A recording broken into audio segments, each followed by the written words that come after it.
Good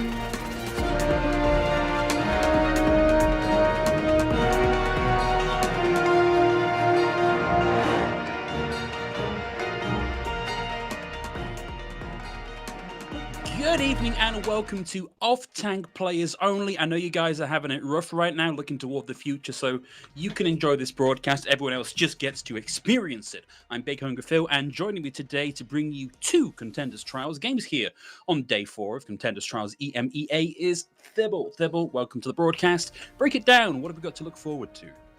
Boy, howdy, do we have a first game coming up. I want to talk about this first game, well, obviously because it's first, but in general, just because this has kind of been the team to watch, and I don't think that's going to change. I am, of course, talking about Fusion University, the team that should not be, and the team that should not be here, certainly. You know, they've been doing Fusion Uni things. They're just licking spawn doors and making memes and having a good time. Yeah. And Fourth Dimension, meanwhile, are a top open division team, like not a bad team by any means. Got some names on there that you might recognize, like Krendop and Anj and Asking. Or sorry, I'm thinking of totally wrong teams. My bad. Yeah. We were reviewing other teams and now I'm getting them all mixed up. But Fourth Dimension is still a top open division team, right? A team that deserves to be here, that earned their spot, that fought really hard to get here. And then you hit the brick wall that is Fusion Uni, because why are they here? This isn't fair. Why is the universe like this? It's unfortunate. It was already a tough group, and it's always tough for top OD teams. But yeah, bit of a concrete ceiling for Fourth Dimension in this one. Still, we're going to be wishing them all the best. Let's have a quick look at the overall schedule today, because of course it's not just EMEA. We do have NA coming up later, and as Thibble said, starting off with Fusion University, the likely kings of EME trials against Fourth Dimension, followed by Sheer Colton, Oldham Board. And my take on that one is I think that should be a lot closer across the board, and then Uprising Academy versus Drifters and Wisp against Obey Alliance later on the NA broadcast. Right. I mean, frankly, all of these are looking to be really, really good, potentially. Like, lots of potential for explosive, close games. Coming back to the match I was actually trying to analyze but messed up on, Sheer Colton, Oldham Board. Tons of, like, very familiar names, like, very established teams that are looking really good. So that could really go the distance. I know you've been getting some flack for saying so, but I don't think you're wrong. I think that could really go to map 5 if we wanted it to. And then, you know, you have Drifters who just made it up through Open Division alongside the NA edition of Shoes Money Crew, going up against Uprising Academy, who decided to come back from Korea because they just something is new about Uprising Academy, I feel, every season, and this is the new thing now. But both of those looking like really strong rosters as well over across the pond in my neck of the woods. That's right. Well, it's a great time to be an NA viewer, because obviously you're in the furthest west time zone, and you're here on broadcast for the EMEA matches, and then you get to live through the NA matches in a sensible broadcast time. So, bully for you. For me, however, I'm going to be here for these first two at the very least, and we're going to be starting on a control map, and today's control map of choice before moving to the loser picks format is going to be Oasis. Oasis is a really, I mean, I feel like Control in general is just the perfect game mode to start on. Like, I really appreciate that part of the format, because there's so much room for either team to show up and do something crazy, much like Fourth Dimension's logo here. Wow, what is that? Is that like Cthulhu? I respect that. I think it is. Yeah. Yeah, I totally respect that. I think they could still do a lot. Like, yeah, you might look at this and go like, lol, Fusion University, easy 3-0. But like, if ever there was a chance for Fourth Dimension to really step up and make a statement early, it's right here on Oasis. University has tons of potential for flanks, high ground control, some weird compositional picks if you want to get a little crazy with it. Obviously, we don't know what teams are going to start with. We got about 20 seconds before they really lock it in. But looking at Fourth Dimension's picks, I mean, this is not a bad sort of strategy. We saw Slay on the Zenyatta the other day doing really well, especially on control. And then Tracer Genji with a Wrecking Ball on a Diva for plenty of like sustained peely dives. Like, a lot could happen with that. Fusion Uni, though, content to go for what might be considered a little more meta, a little more owl level. Running this Ryan Diva Rush. And it's going to be Jake Karu actually managing to beat out Chase Sorge to the point here. A little bit of help there from the speed boost Funny Astro provides. And Fourth Dimension taking the high ground first off here. Fusion University with the brawl want to get up close and personal, but this is a bad position for the Holy Pig to be in. But he manages to make it work. We see him draw some attention, and Shockwave gets picked up by Kineas and is in the background. And now, Fusion University looking a little bit split here. J-Karu not quite sure where to go as the first cap comes through for Fourth Dimension, but it is now down to Fourth Dimension to properly convert this into a team fight win. It's such a great first fight, actually. The Holy Pig drawing so much attention. Like, oh, I'm such a vulnerable little Genji over here. And then the Tracer on the other side said, nah, we're just going to pick out your back and get the cap. And they're okay. This is solid. Like, this is exactly the start that you want. Exactly the sort of statement start I was talking about for Fourth Dimension. So much pressure from so many angles here, and Fusion Uni forced to adapt early. That initial pick on Holy Pig, though, that could be a really fast turnaround.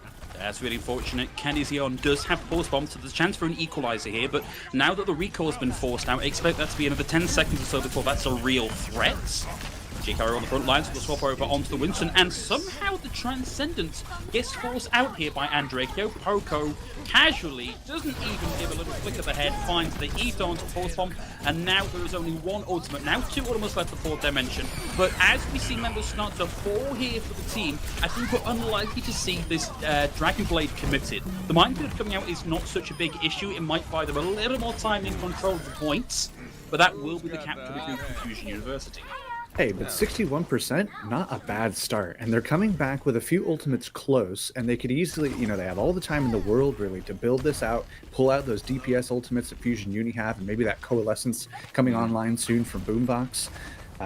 Fourth Dimension, by no means out of this. And that wasn't even, like, a major misstep. Sure, there was that opening pick from Shockwave, but it's Shockwave. That's kind of just what he does sometimes. So now a great new chance to re-engage here from Fourth Dimension, see what they can pull out, see what value they can get. And of course, I cursed them, and Shockwave did Shockwave things again. Yeah. Oh, and we're actually still going to get the Dragon Blade committed here. We'll find Funny Astro. But that's it. Actually, Boombox finds the Holy Pig with the Biotic Orb.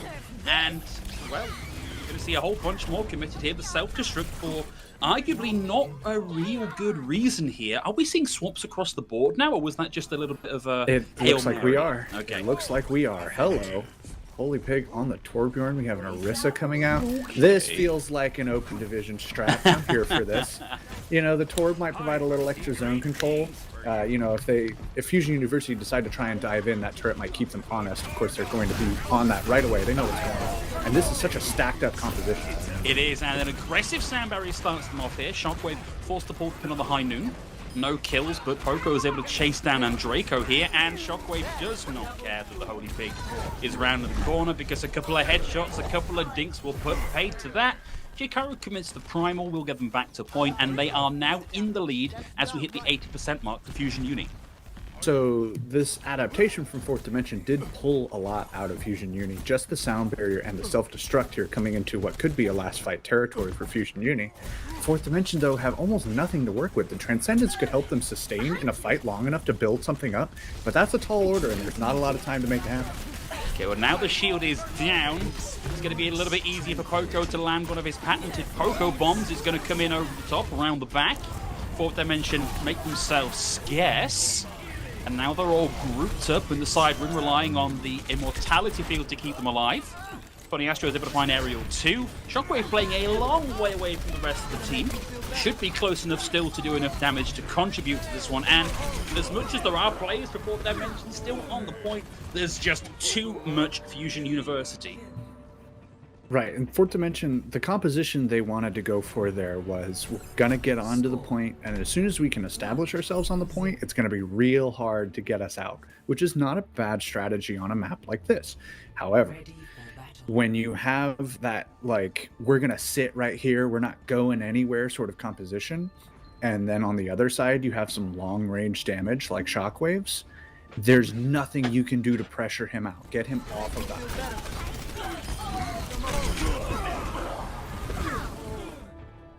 And it was easy for Fusion Uni to say, yeah, I mean, you're sitting on the point and all, and that's okay. Or frankly, no, they weren't even on the point. They were off to the side. Because, you're sitting off to the side of the point, and we might not be able to, like, kill you immediately. But we'll get there eventually. and that patience is what won them that fight for sure. Great start from Fourth Dimension still. Like, I think that initial engage was really strong, and they're back to that composition again, but I need to see something a little more here on City Center. Well, you know, against a team like Fusion University, any percentage point control you can get, you should be proud of. Frankly, so 60% of the initial fights, pretty good going. Let's see how this first Scrabble comes out, and that's going to be, at the very least, a triple word score there for Boomboxes, and Draco is the first to fall.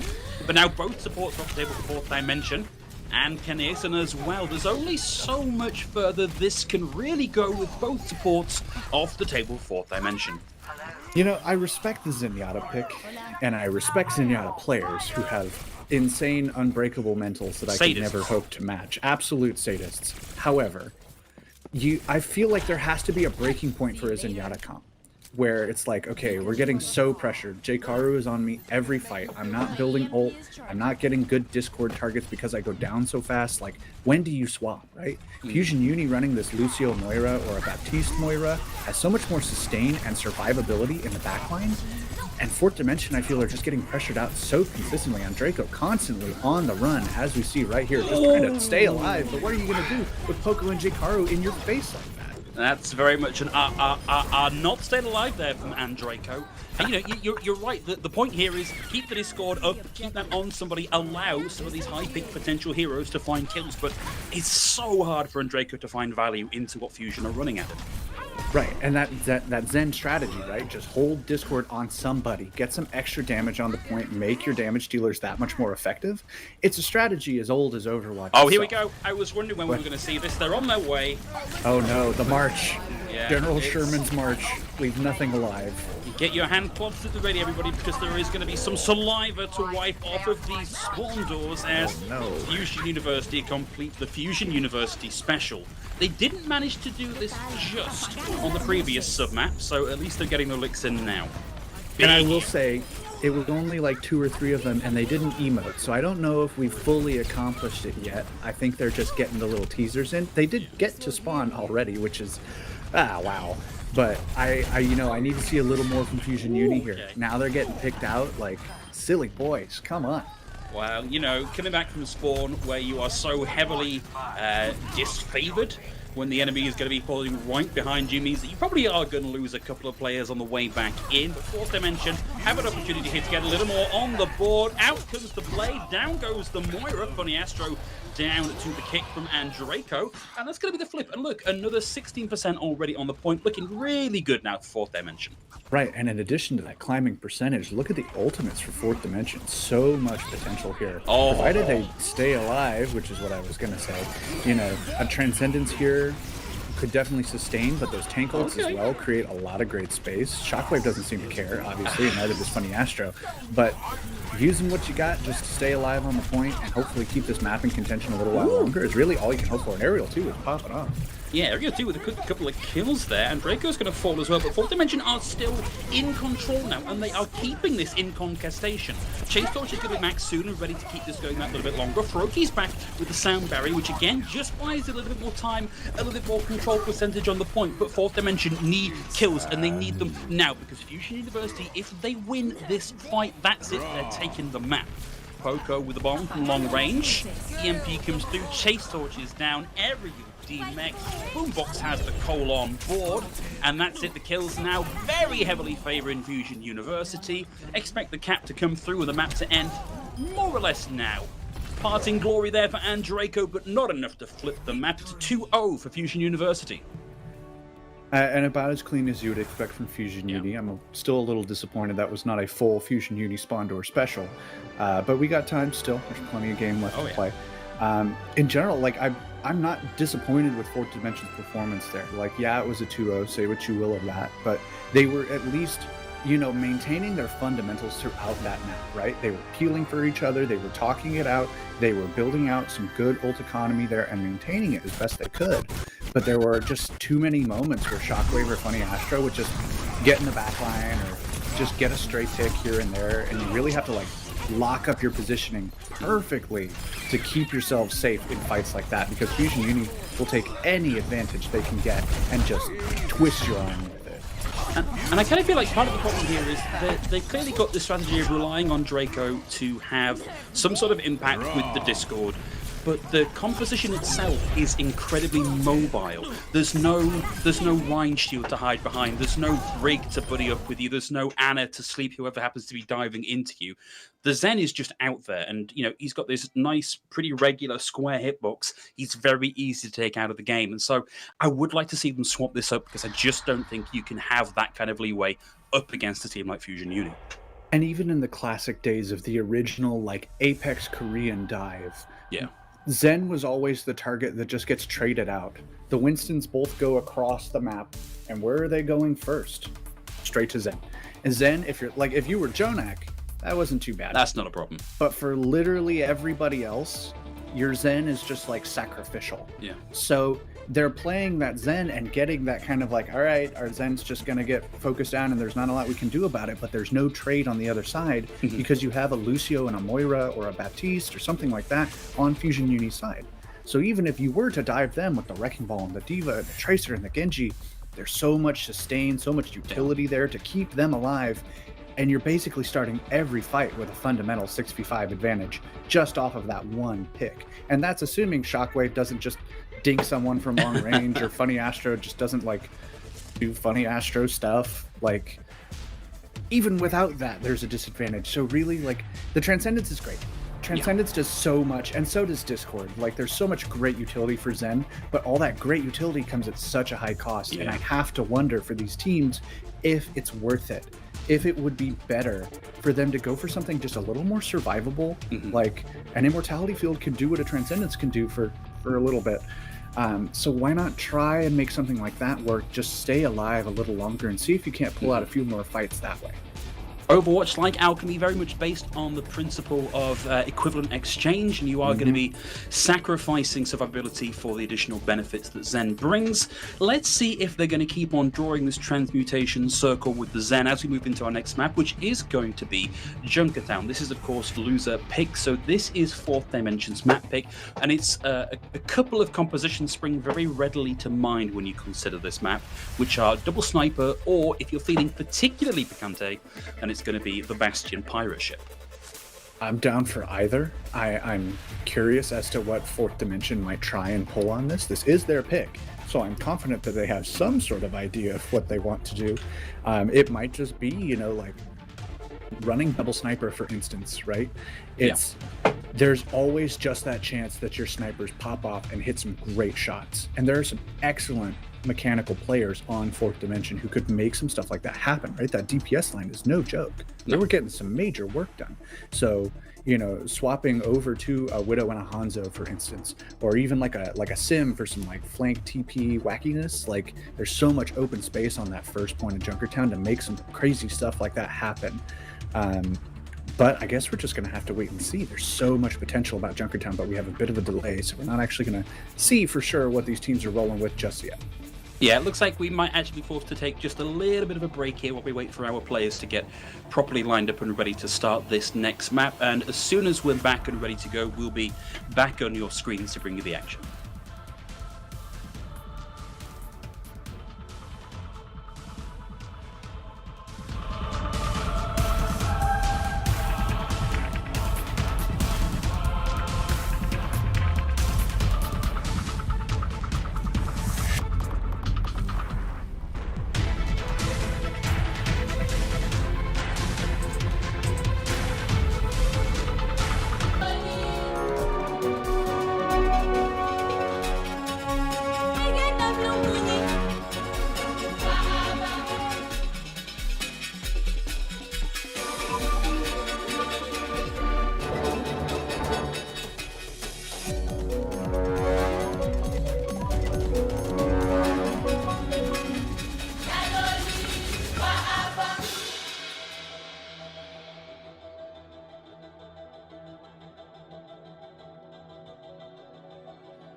Okay, Gremlins chased back into the holes for now, and looks like we are just about ready to launch. And if it's been a long 3 minutes for you and you've forgotten where we are, one map down already, that going the way of Fusion University, which frankly surprised nobody, and we're on our way to Junkertown, which is going to be Fourth Dimension's map pick. And before we through to the break, we were sort of discussing what the potential options were here and why you might select Junkertown over one of the other payload maps.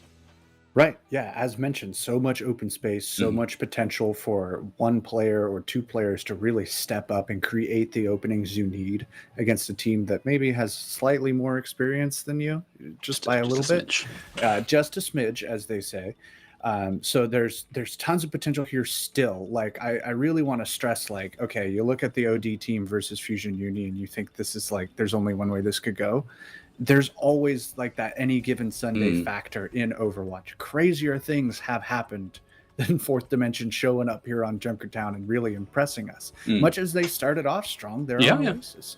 So, and this is their pick. They have plenty of strategy or time rather to strategize and develop kind of their game plan. And we are about to get in the game to kind of figure out for sure, for real this time, what they're going to do. Okay, well, I think we can just about hear the background music kicking in, so hopefully we're in map shortly. And I think it's worth commenting, like, as much as we kind of expect Fusion University to run away with this, it was not a 200-0 shutout on Oasis. Like, there are signs of life here for Fourth Dimension, and the potential for Fusion Uni to just get a little bit complacent and make mistakes that Fourth Dimension can really punish. And there's clearly a bit of that happening on Oasis. And this is their map pick, right? This is presumably where they feel most comfortable. And defensive. Interesting. Yes. Give it to me. Inject this straight into my veins. I am very pleased with this. I have no idea how they're going to do this, but also I'm in plat, so what do I know anyway? You set up, you develop the full envelope around Bastion. You see the Holy Pig just kind of sneaking. He doesn't want him to hear his clunky robo footsteps. But, I mean, just set up here at an off angle and really just cause some trouble and burn some time. I think that's going to be the big goal here for Fourth Dimension. Fusion Uni are going to have to, I think they're coming out with some initial options to really help with that. This Sonic Arrow from Shockwave 2 will probably give the game away. But still, setting up here at least is going to give Fusion Uni something to think about. Okay, pretty much up against the spawn door, something of a meat grinder up against them, but the first pick still going to give the way of Shockwave, even with all that shielding in the way. Shockwave finds a gap in the armor and takes Aerial out of the fight. One less shield, immortality field already down, and powerful as the Holy Pig is on the Bastion, there's only so much you can do in the 1vx, and unfortunately the enemy team had the X, and the Holy Pig had the 1. Right, and Fusion Uni, I think the stack, that's awful. I think the X factor that we kind of forgot to talk about is Shockwave. The last time we saw Fusion Uni on Junkertown, Shockwave ran a clinic. He loves taking these off angles on Hanzo. He hits all his shots because he's Shockwave. Like, there you go, just like that. And it's kind of nasty. He's kind of sick with it, as the kids say. So I look for him to just keep doing exactly that, right? Hitting these off angles, hitting the shots, applying the pressure, building ult fast, and maybe throwing it randomly into the air. He does that sometimes. But we're seeing a contest here before. Wow. It's a contest, but it's not much of one. This is going to be one fight and done here, more or less, because I don't know if what we just saw here from Fourth Dimension really counts as a fight. It was trickling on to the point to try and keep this in contestation, but ultimately did not work out. And we've also seen this from Shockwave on Junkertown, right? It's, I don't really need my Dragon Strike. I'm just going to throw it out there. And then swap. At least this time it was thrown vaguely in the direction of the enemy rather than towards the moon. Like, we're not playing on Horizon right now, or ever, thankfully. And Shockwave then swaps over to the Tracer. Happy to apply some pressure on the flanks and maybe go for the 1v1 versus Canis Young. Nana boost onto JK on the Wisdom. It's a classic, but a lot of incoming damage there, and very difficult to move the Orisa, even with the damage from the Nana boost coming through. Ultimately, JK has to retreat. And Holy Pig back on the Genji here. Goes for the 1v1 versus Shockwave, and Frankly, I don't think that's a great matchup for the Genji versus the Tracer. The damage from the Tracer a little bit more consistent, and Shockwave chases him out here. And with the tanks taking a very forward position here from Fusion University, the payload is just inching its way forward more or less uncontested, because Fourth Dimension just can't break through the wall that is the dive coming in from Fusion University. Only Astro finally forced to commit something into the fight, but right at the end of point B, without being challenged too much, he's going to have that back pretty soon. I imagine he swaps, actually. I don't know if he will or not, but yeah, you see Kinesion swap over to the McCree. We have a few ultimates for Fourth Dimension here, but that Streets phase was so tough because you want to be able to walk up and establish some sort of position, and Fusion Uni never gave them the chance. And there was also never any chance for their DPS, for the flankers, to really establish any space for the tanks, again, because of all that pressure. And now we're almost halfway through this last phase, and Fusion University showed no signs of stopping. Well, here's something to try and get them slowed down a little bit. It's an anomaly in the gravitational field at Junkertown, and it will at least help Kinesion find Poco, so that puts him in the 5v6 momentarily for Fourth Dimension. But there is a whole heckin' heap of orders coming their way in the not too distant future, and I'm looking at Wunderkind Jiley, aka Sugar Free, with the blade, with the nano boost, ready to come in and chop some heads from shoulders. Ariel and the Holy Pig both down to the blade already, and it's back into primary fire with a melee kill to take out Chase Torch. Big hold of the deflect there, and Kinesion the last to fall, and 4 minutes left to get to the end of point C. Yeah, I mean, that's just jolly. I mean, that clip could have been from 2016. Like, it's such a classical play from him. You know, it's tons of support and just kind of running rampant through the backline. You see the swap onto the Roadhog, a little extra pick potential perhaps, and the Graviton countered out by the sound barrier. Okay, interesting. We do see Kinesia to escape the grab, but not the deflect. Jolly takes him out of the fight. We get a quick 1, 2, 3, 4 punch here from Fourth Dimension. The respawns start to mount up in their favor. Jolly's still up and may actually find the kill here. Ultimately, a little bit too much defense there, and he can't quite get out of dodge. Finally, a hold here for Fourth Dimension. So a lot of swaps have kind of been going on here in the background while these fights rage on, and they're going to continue to. The entire backline for Fourth Dimension has swapped. Froki now on the Brig, and on Draco off the Zen onto the Mercy for a little extra throughput healing and that res as well. But at the same time, you have Shockwave now on the Widowmaker. A nasty, nasty pick from him. He's a very bad man, as they say, and he's just going to do that. You know, he's just ripping heads off the shoulders. Kind of thought Jkaru should have got a little bit of credit there in the kill feed. Just boot and Draco into the line of fire there from Shockwave. Neutral Dragon Blade, the Dry Blade from Jolly, no nanoboost needed, and Jkaru happy to dance the night away on the payload. And we're going to get a little more shenanigans at the spawn door, momentarily leaving the cart, and 2 minutes and 45 seconds at the end of Junkertown is, it's a big time bank, Bibble. It's a big time bank. It is, but I've seen bigger. Well. Yeah, well, we're just going to move on from that. I didn't realize. Yeah. Anyway, Fourth Dimension, I want to talk about the swaps that they made, right? Like, I think it's great that they're still switching it up. They're not too stubborn with their composition. You know, we were critiquing that Zenyatta pick a little bit in the first map. But I think the swap onto Brig Mercy, when you have a guy like Gialli just kind of making sashimi out of your front line and your back line and your mid line and all the spaces in between, I think that's not a bad swap. I think the Brigitte adds so much more like sustain and tankiness to any part of the composition that you're at. And then Draco, again, swapping off that Zen onto the Mercy at first. Now it's looking like onto the Ana. Both great options, I think, for this player who really needs to be able to be a more consistent provider for his team, right? Like, yeah, you know, Orb of Harmony is great, Orb of Discord is great, and so on. But if you're getting picked out, you're not doing those things.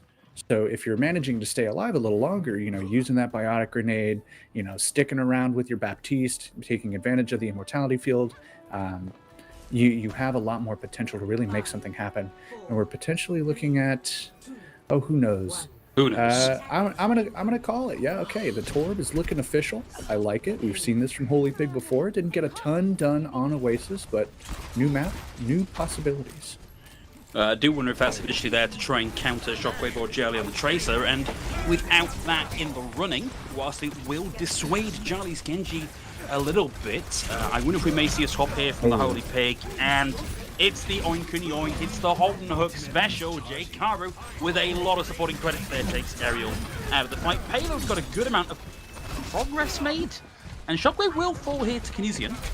But we do, of course, have the res available for Bunny Astro. Rolls in, fans the hammer, finds the...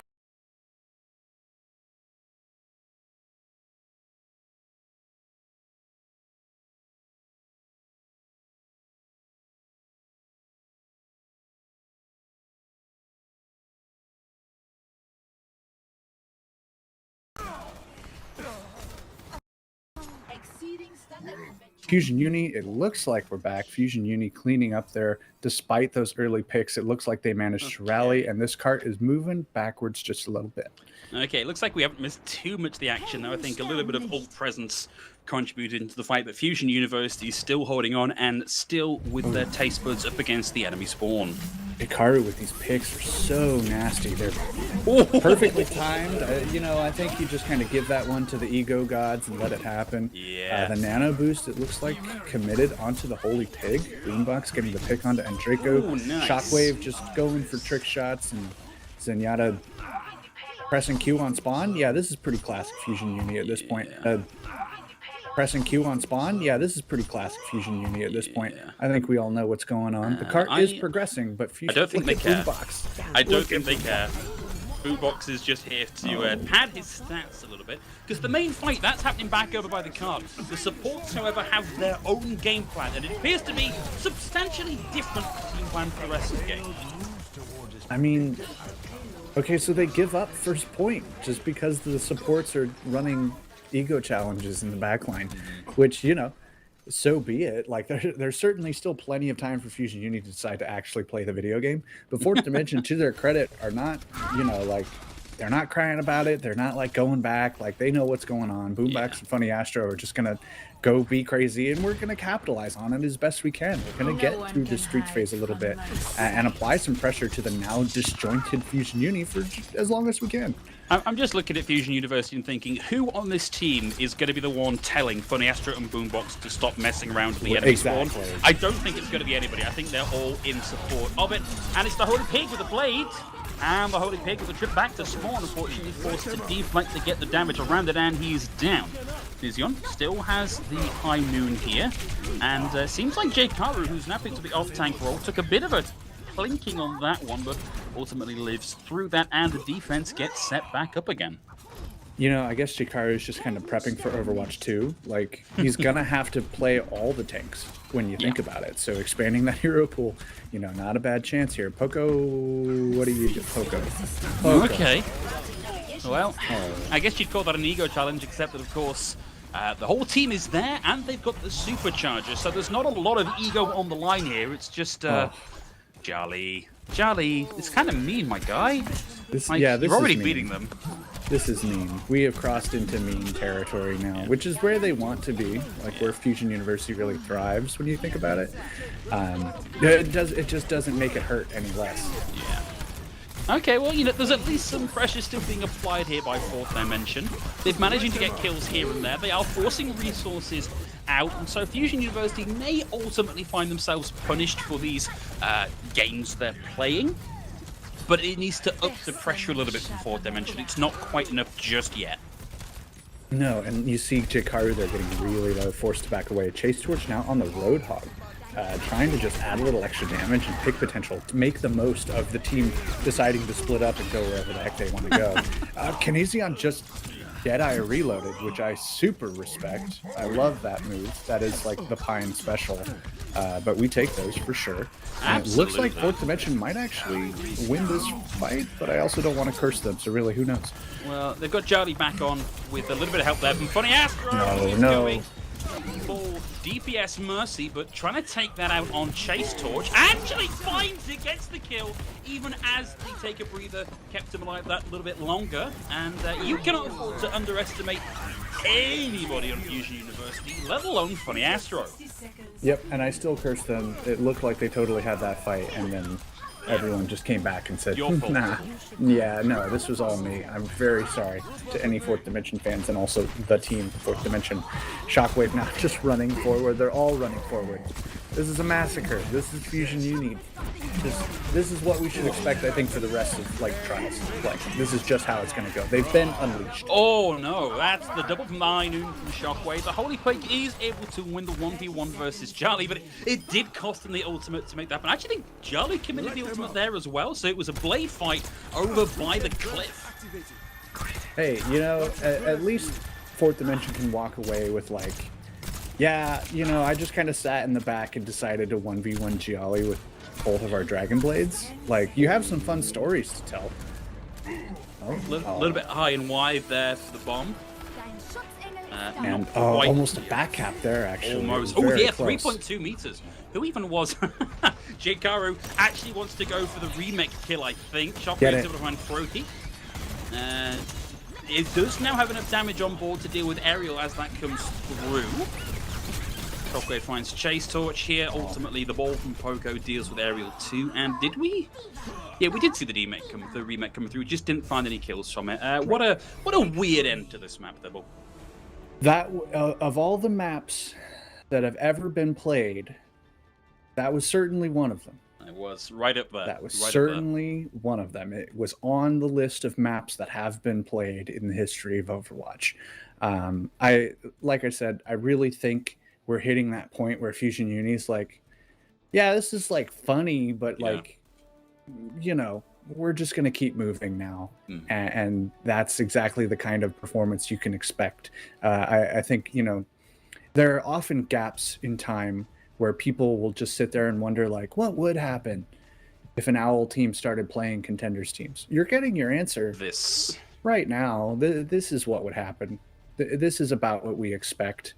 I will credit Fourth Dimension, as I continue to try and do, because I really do think they are deserving of praise in this series, because you've got Boombox and Funny Astro spawn camping you, and Gialli doing 3v1 Dragon Blades and Poco hiding in a corner and then supercharging you to death.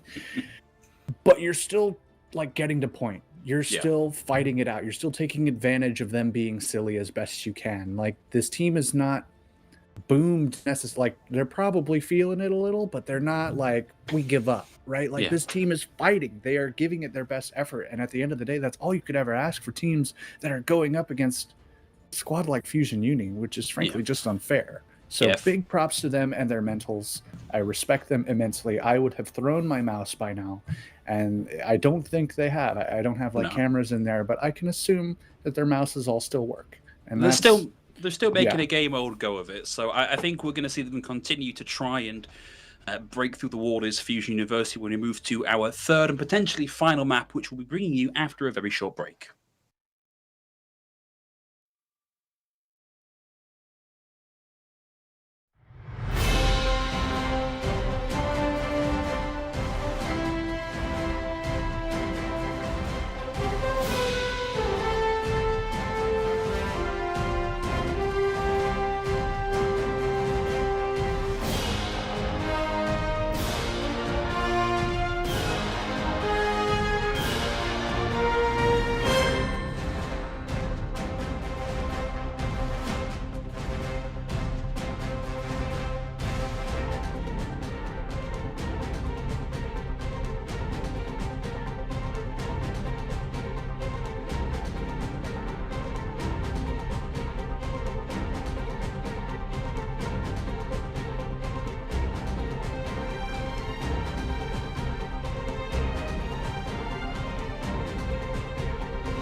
Welcome back again, just to Off Tanks. Hope you're enjoying the show. Everybody else, I guess we will grudgingly let you continue watching, but this show is very definitely just for our Off Tank players.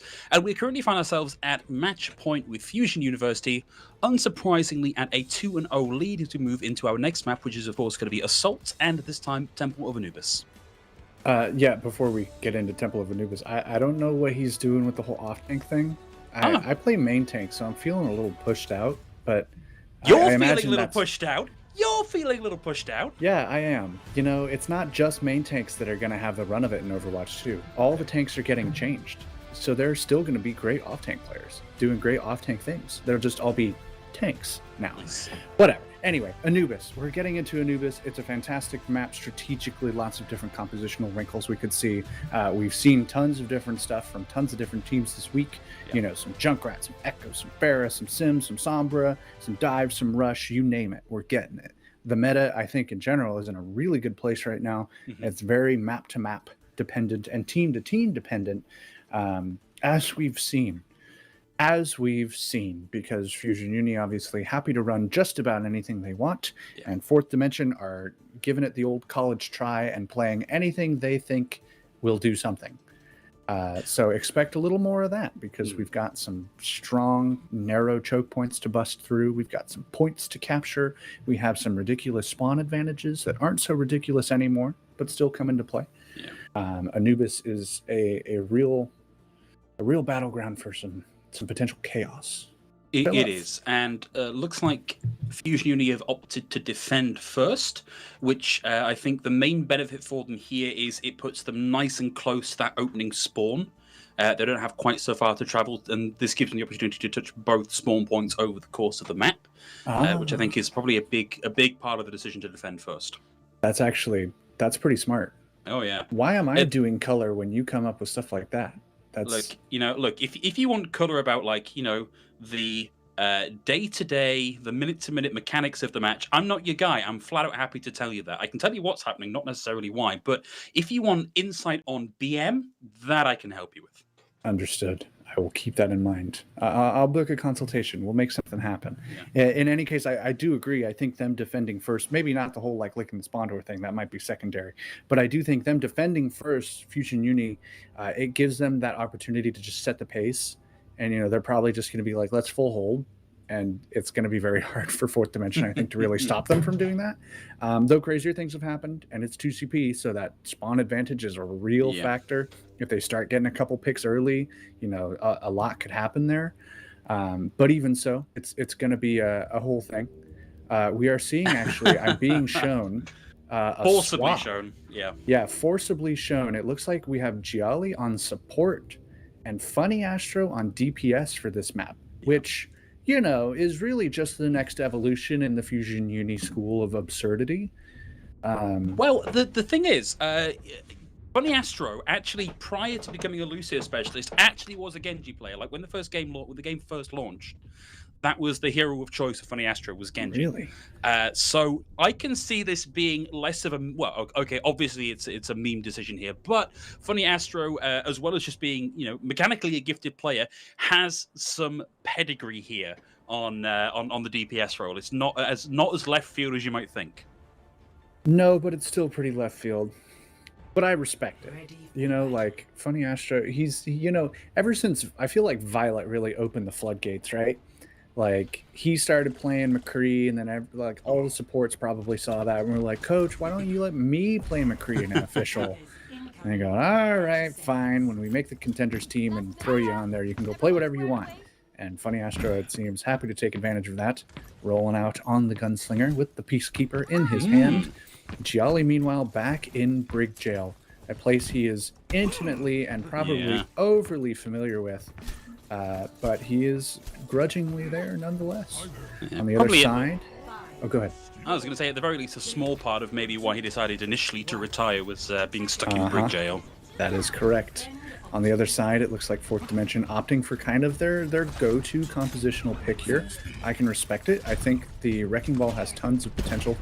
Here on the sides, of course, he's already getting poked out, and he is going through the perilous ordeal of being known, as they say, because Fusion Uni are very aware of his presence. If there's anything worse than being perceived, I've yet to discover what it is. Flashbangs eaten up there by Aerial, and so Chase Torch free to roll through another day, but the Holy Form less than free to roll through. Funny Astro lands 2 out of 3 of the shots there onto Froki, who gets out very briefly, but with the respawn advantage being heavily attacker-favoured here, there is a window of opportunity, because Boombox is not going to be back for another 20 seconds or so. And but there's a major weakness here in this Fusion Uni comp, and that's that Funny Astro only hit 2 of those 3 shots. Like, I feel while he's not hitting 100% of his shots, there's a chance for Fourth Dimension, who have kind of been forced back a little bit. They're getting some good poke, at least. I will say this is a real analytical point. It's not me memeing. Fourth Dimension are still building ultimates here. They're not getting so shut out in these initial fights that they can't even build anything to start a real contention. Like, they are getting close to a few tools that will really help them out.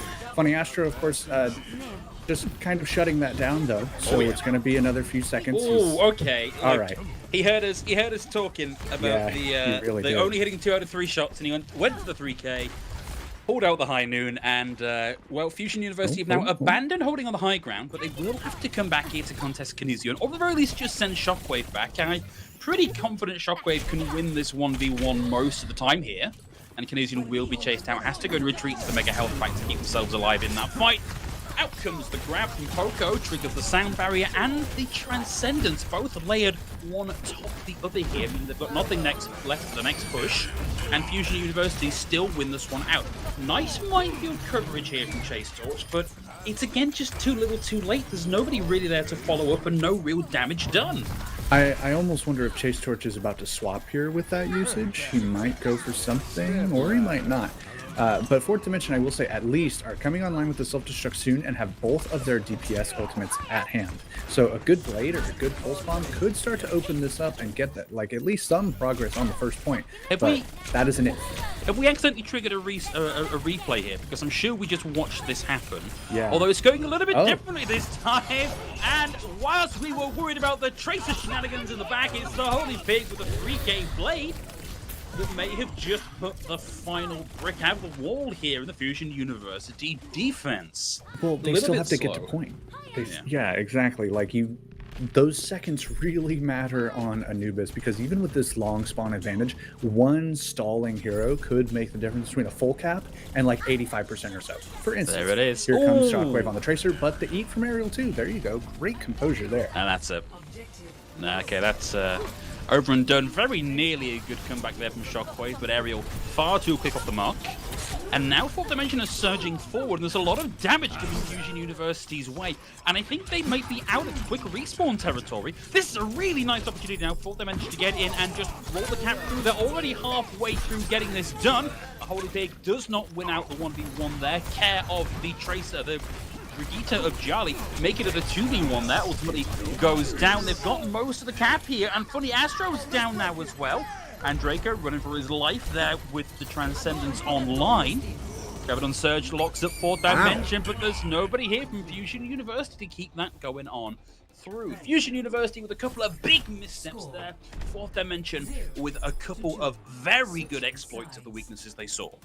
Right, and we talked about this on Junkertown, right? The greatest thing going for Fourth Dimension right now is that Fusion Uni are playing with their food, and Fourth Dimension is not afraid to punish them for it. They're giving it their best shot and always trying, always looking for openings and finding them in at least a couple cases, right? That Blade from Holy Pig to start out that first fight was fantastic. The eat from Aerial 2 probably kept Fusion Uni from trying to get back onto that point and potentially holding on first. And then the quick picks again from Holy Pig, just whittling down Gialli on the Brigitte to start out that opening rally on the second point. 3:15 is a super respectable time base. Oh, yeah. And yeah, Fusion Uni might, it kind of looks now like they're swapping over to more of a standard, more of a, we're not playing games anymore in this game.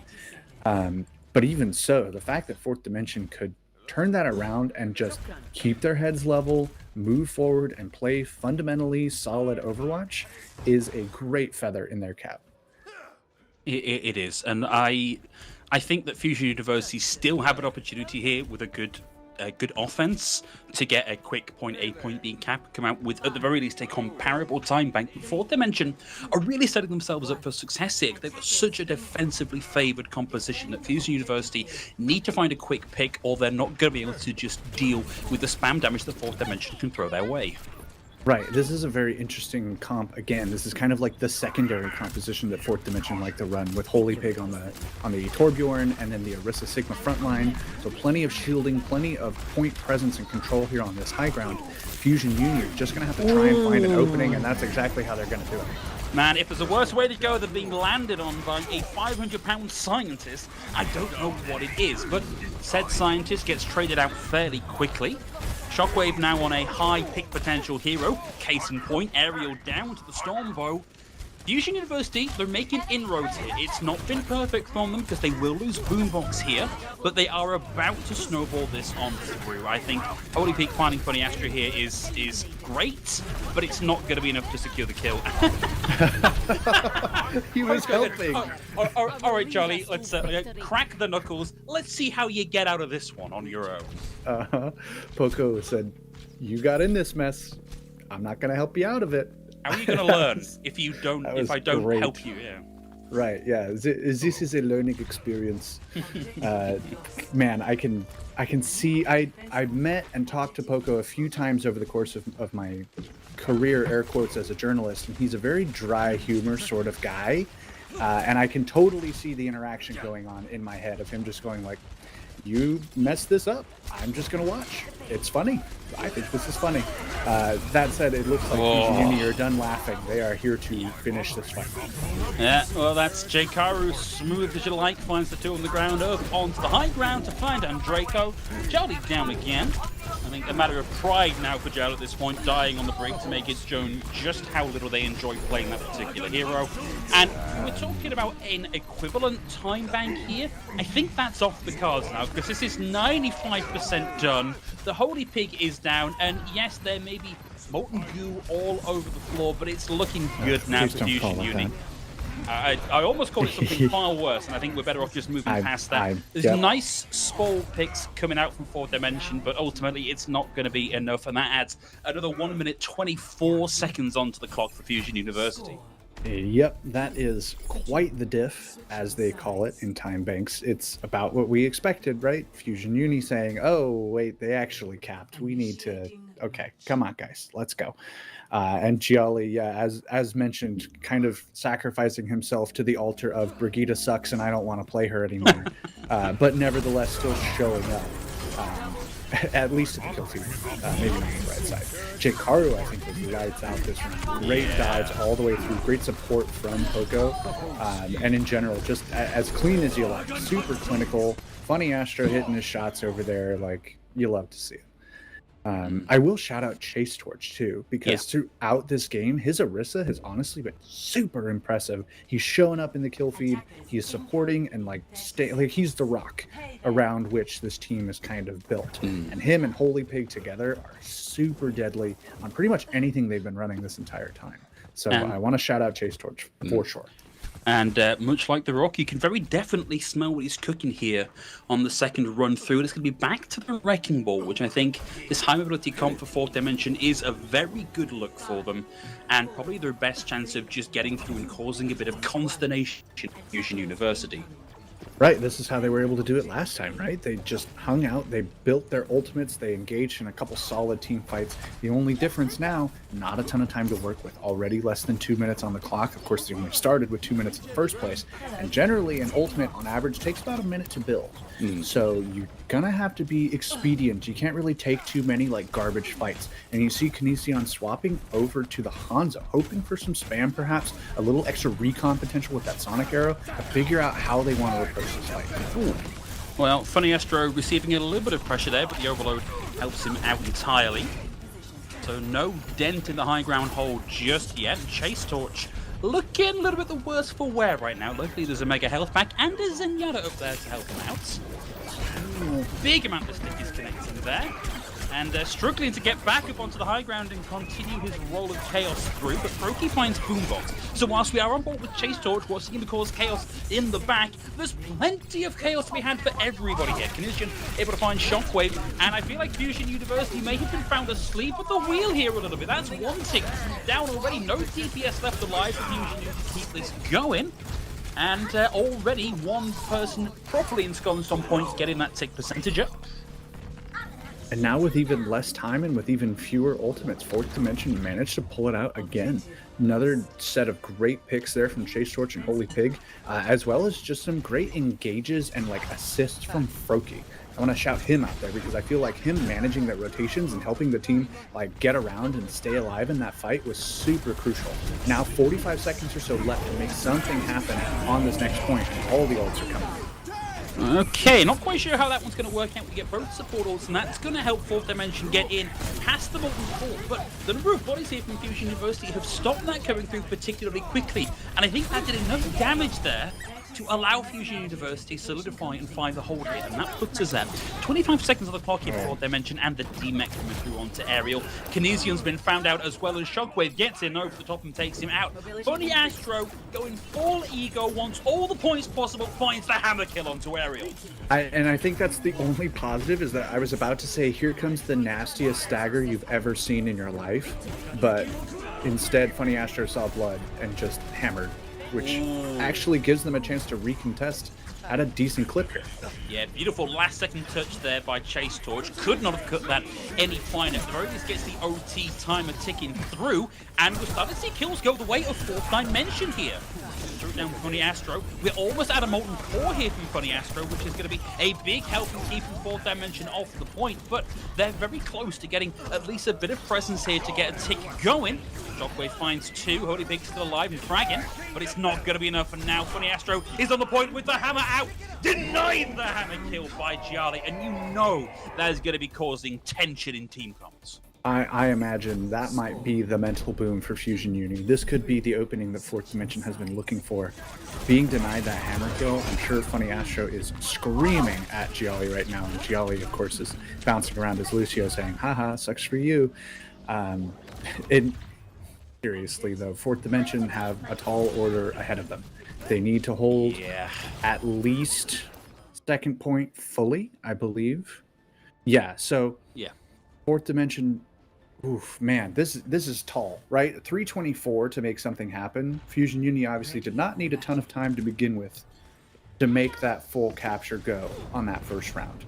Now Fourth Dimension, you see running more of the same. Okay, I thought the Reaper was going to come through there for a second, but they're running what they're comfortable with, which is great. Like, that's what they need to be doing. But Fusion Uni, I think, are going to throw whatever wrinkles they think it's going to take to get this series over and done with. And of course, you know, Fusion University, they weren't slow on their initial push through here. You know, they came through with a 3-minute 24 time bank. There wasn't really a good team fight win on the defense of Fourth Dimension, maybe one at the start. Fusion University, if they do that here, then that's it. It's over and done. But it's worth noting they are coming out on something just a little bit wacky here on their offense. Hey, Funny Astro back to his roots, right? Here on the Genji. Giali saying, no more Brig, I'm sick of it, I'm having flashbacks, I don't like this. Chase Torch, though, reminding him that it doesn't matter what hero you're on, he's just going to come in with the cause of trouble. Okay, well, a couple of trades here. Boombox and Funny Astro. It's going to be support players regardless of what they're currently playing, fragging out somewhat here as the D-Mech comes through. Jkaru's still up, lands that bullet onto Aerial 2, takes him out, and it kind of looked for a second there like Fourth Dimension were winning that fight, but Fusion University say, never say die, and just keep piling on through, and it's now down to Froakie and Kinezian to try and keep this alive a little bit longer. And now it's down to just Kinezian. We do have Chase Torch up on the high ground as well. We'll find Boombox, but Jkaru's not being challenged on the point. Shockwave's not being challenged on the point. And this is looking like a point A cap with 2.5 minutes, 2 and a bit minutes left on the clock. I mean, Chase Torch, I was going to say gets out with his life. I don't know if that's going to happen now. It looks like they're just burning time, which I respect. Like, I think that's the best like strategic play you could go for here. Now 2:44 on the clock would have been, you know, 3:15 or so. I think if they hadn't really come back to make something happen. Kinesion also getting that kill early onto Jkaru, preventing a full snowball, but then also going down. It looks like we still have the quick spawn. Oh, man, I like that early play Wow. from Chase Torch. Out comes the minefield, Bonebox and Poco. Both down, and this could be the start of a very difficult hold to break here for Fourth Dimension. But Fusion University are closing in onto the ultimates. It feels like it's only a matter of time. Oh, the Holy Pig with a lick on the spawn doors! A taste of their own medicine. Because you might kill me, but I will make you remember me. I am the Holy Pig, and I lick the spawn doors too. Kinesion also doing tons of work here, I think. Like, Fourth Dimension know they need to hold aggressively to make something happen. They know they don't have a ton of space to work with, and they are doing well with that. But there's still a minute 50 on the clock. This is a great fight win from them. Some ults committed here, the Transcendence and the Blade committed. Kinesion briefly swapping to the McCree before deciding to stay on the Tracer. Chase Torch going wild. All these like stray picks between fights are buying them so much time. Well, self-destruct might be another time buy here, and Shockwave falls to Aerial Steel. Yeah, do not underestimate the power of the Body Blaster, my friends. Chase Torch down low, down fat. Jkaru pulls out the whole hog and deals with the Holy Pig from the Astro. I assume there dies to that only healing rocket. Big hook from Jkaru. Defense Matrix is there to initially stop the getaway. And Aerial 2 down. Another minefield from Chase Torch. Blocks at the spawn. And Charlie, I believe, commits the sound barrier there. And he died. He died before he got it, yeah. Okay, we do now have Poco with the Shatter on the point. Poco with the Shatter and no HP on the point. And this is looking really, really good now from Fourth Dimension. I think Fusion University might need to take this remaining 45 seconds a little more seriously. You see the swaps too. Look at everybody on Fusion Unity going, okay, enough. We got to finish this, please. I don't want to have to play another map. I want to get this over with. Poco with the Shatter and Funny Astro with the Visor are the only tools they have to work with, though, because of that.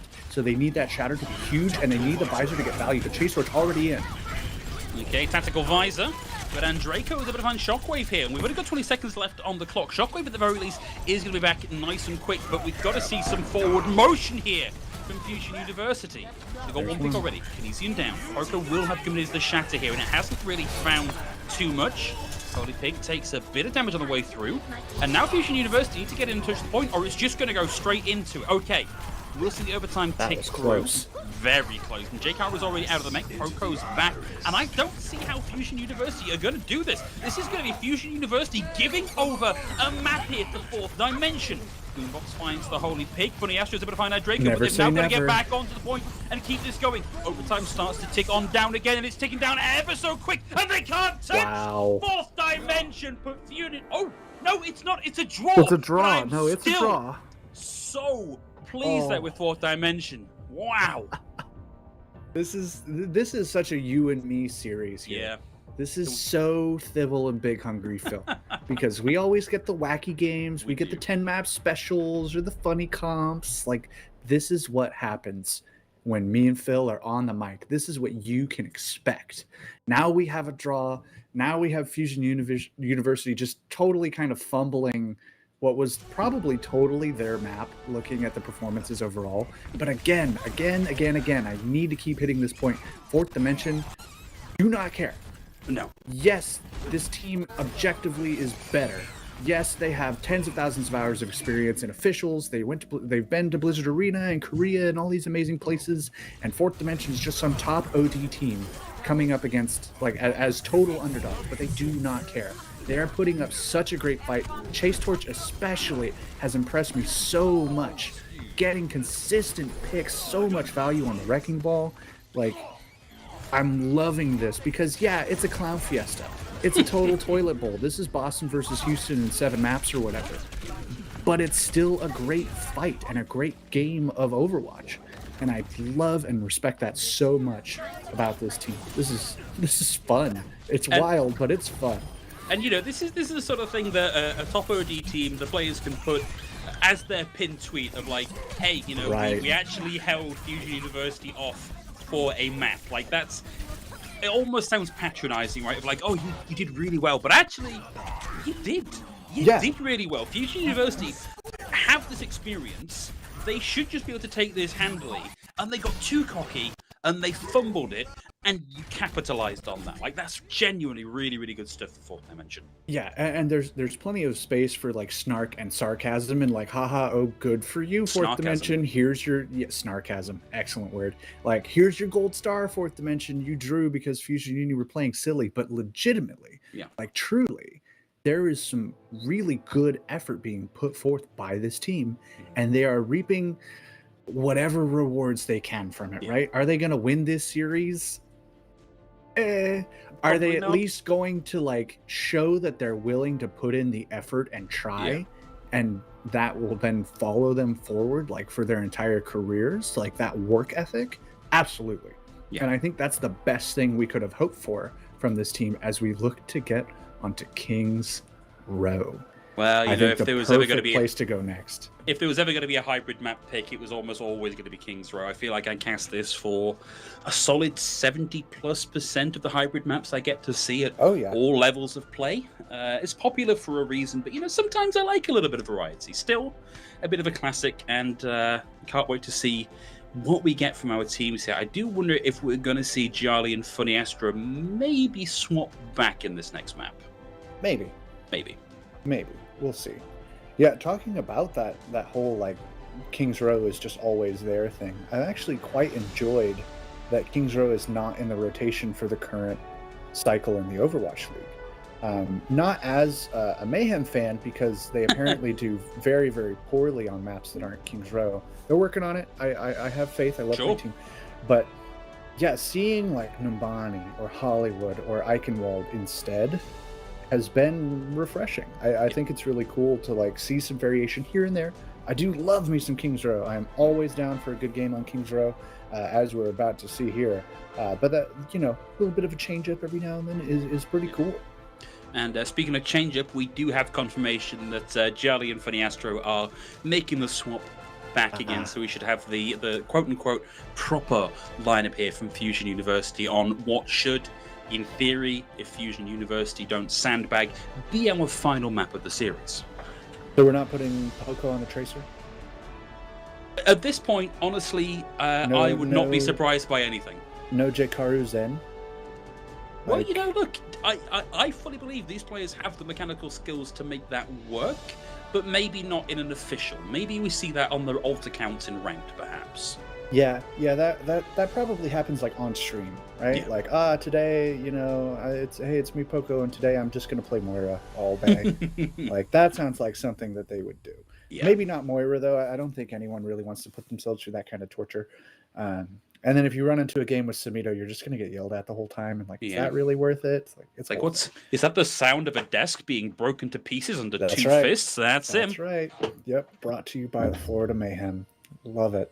Yeah, it's. I think we will see Fusion Uni actually decide, maybe for real this time, to actually play the video game and maybe try and close this out. But Fourth Dimension, I almost wonder, like, if after that map they were like, let's go, like, we did that, like, we actually, like, that could be like a real like mental boost for them. I feel like, yeah, whatever, throw whatever asterisks you want on that, but like that's still something. And I'll take whatever I can get if I'm Fourth Dimension, basically, is what I'm saying. This would be such a fantastic moment to have in like a the Overwatch League comms section in between maps. Like Fourth Dimension taking it to a draw with Fusion University. I feel like there's got to be some positive energy in the comms there for Fourth Dimension. Oh yeah. Yeah, I don't know anything about Fourth Dimension's like content staff, if they have any, because that's not always a guarantee. But if there are people recording comms or doing anything for Fourth Dimension, I would love to see that. Fusion Uni, I know they're capable as well. I know their content staff a bit. But for them, it's probably going to be like, haha, Shockwave. Oh, you got the pick. Oh, that is so great. I don't know why I always go for Poco here. I think it's just because I actually know his accent. Yeah. But we'll see. It looks like we've got more of the same coming out from Fourth Dimension. The opening pick here for Widow, I think, is fair, but I don't imagine that's going to stay. And then on Fusion Uni, some double bubble. Yeah, everybody tries that opening pick on the Widow, because everybody tries it, everybody hides from it. Mm-hmm.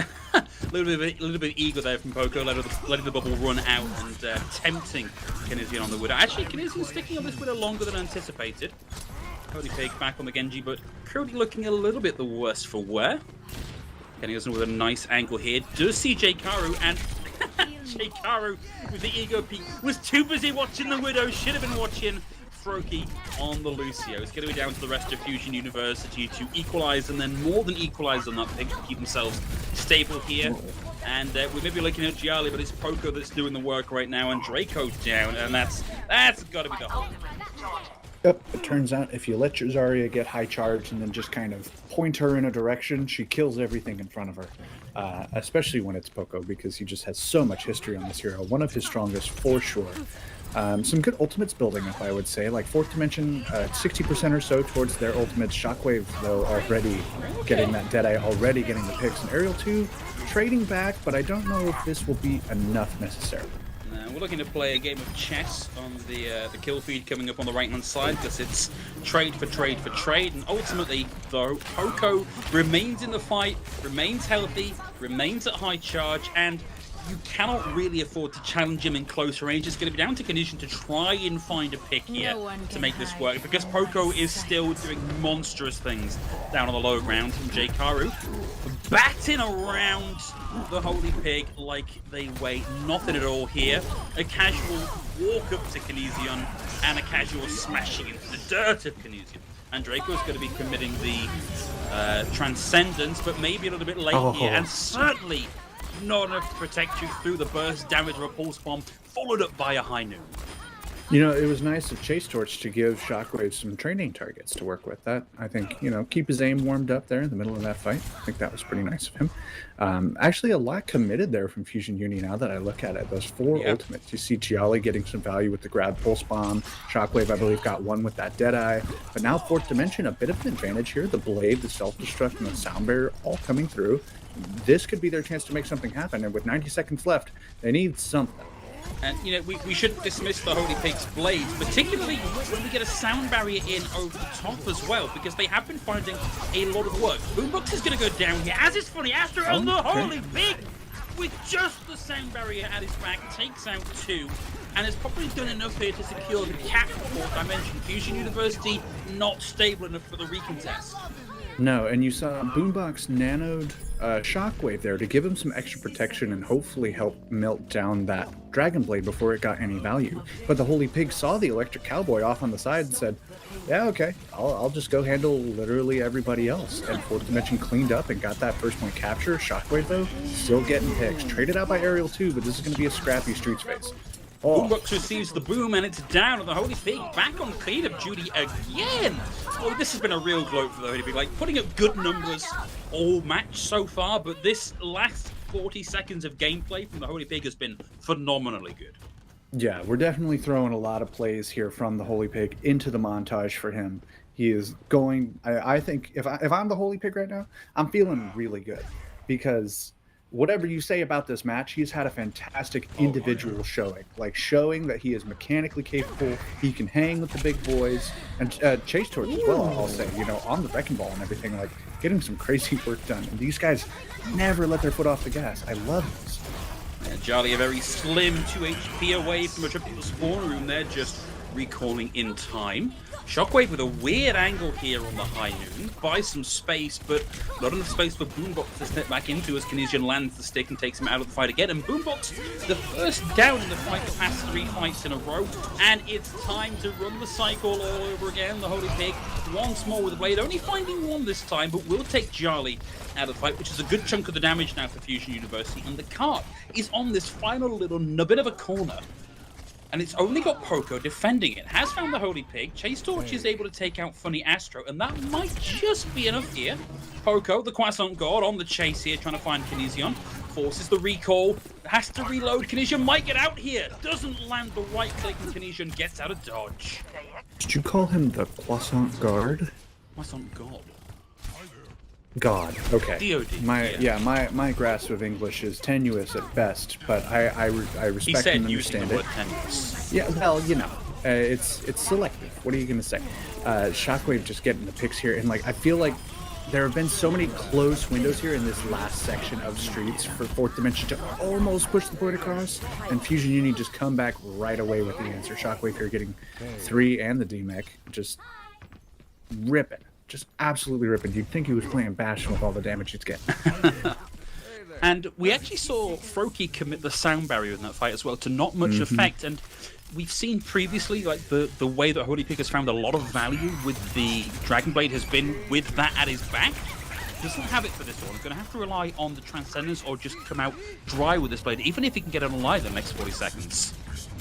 Yeah, which is not guaranteed. You see Chase Torch here trying to find some sort of opening, make something happen, but there's so much pressure being applied. Fusion Uni know they can hold here. They have the tools. They have just the mechanics.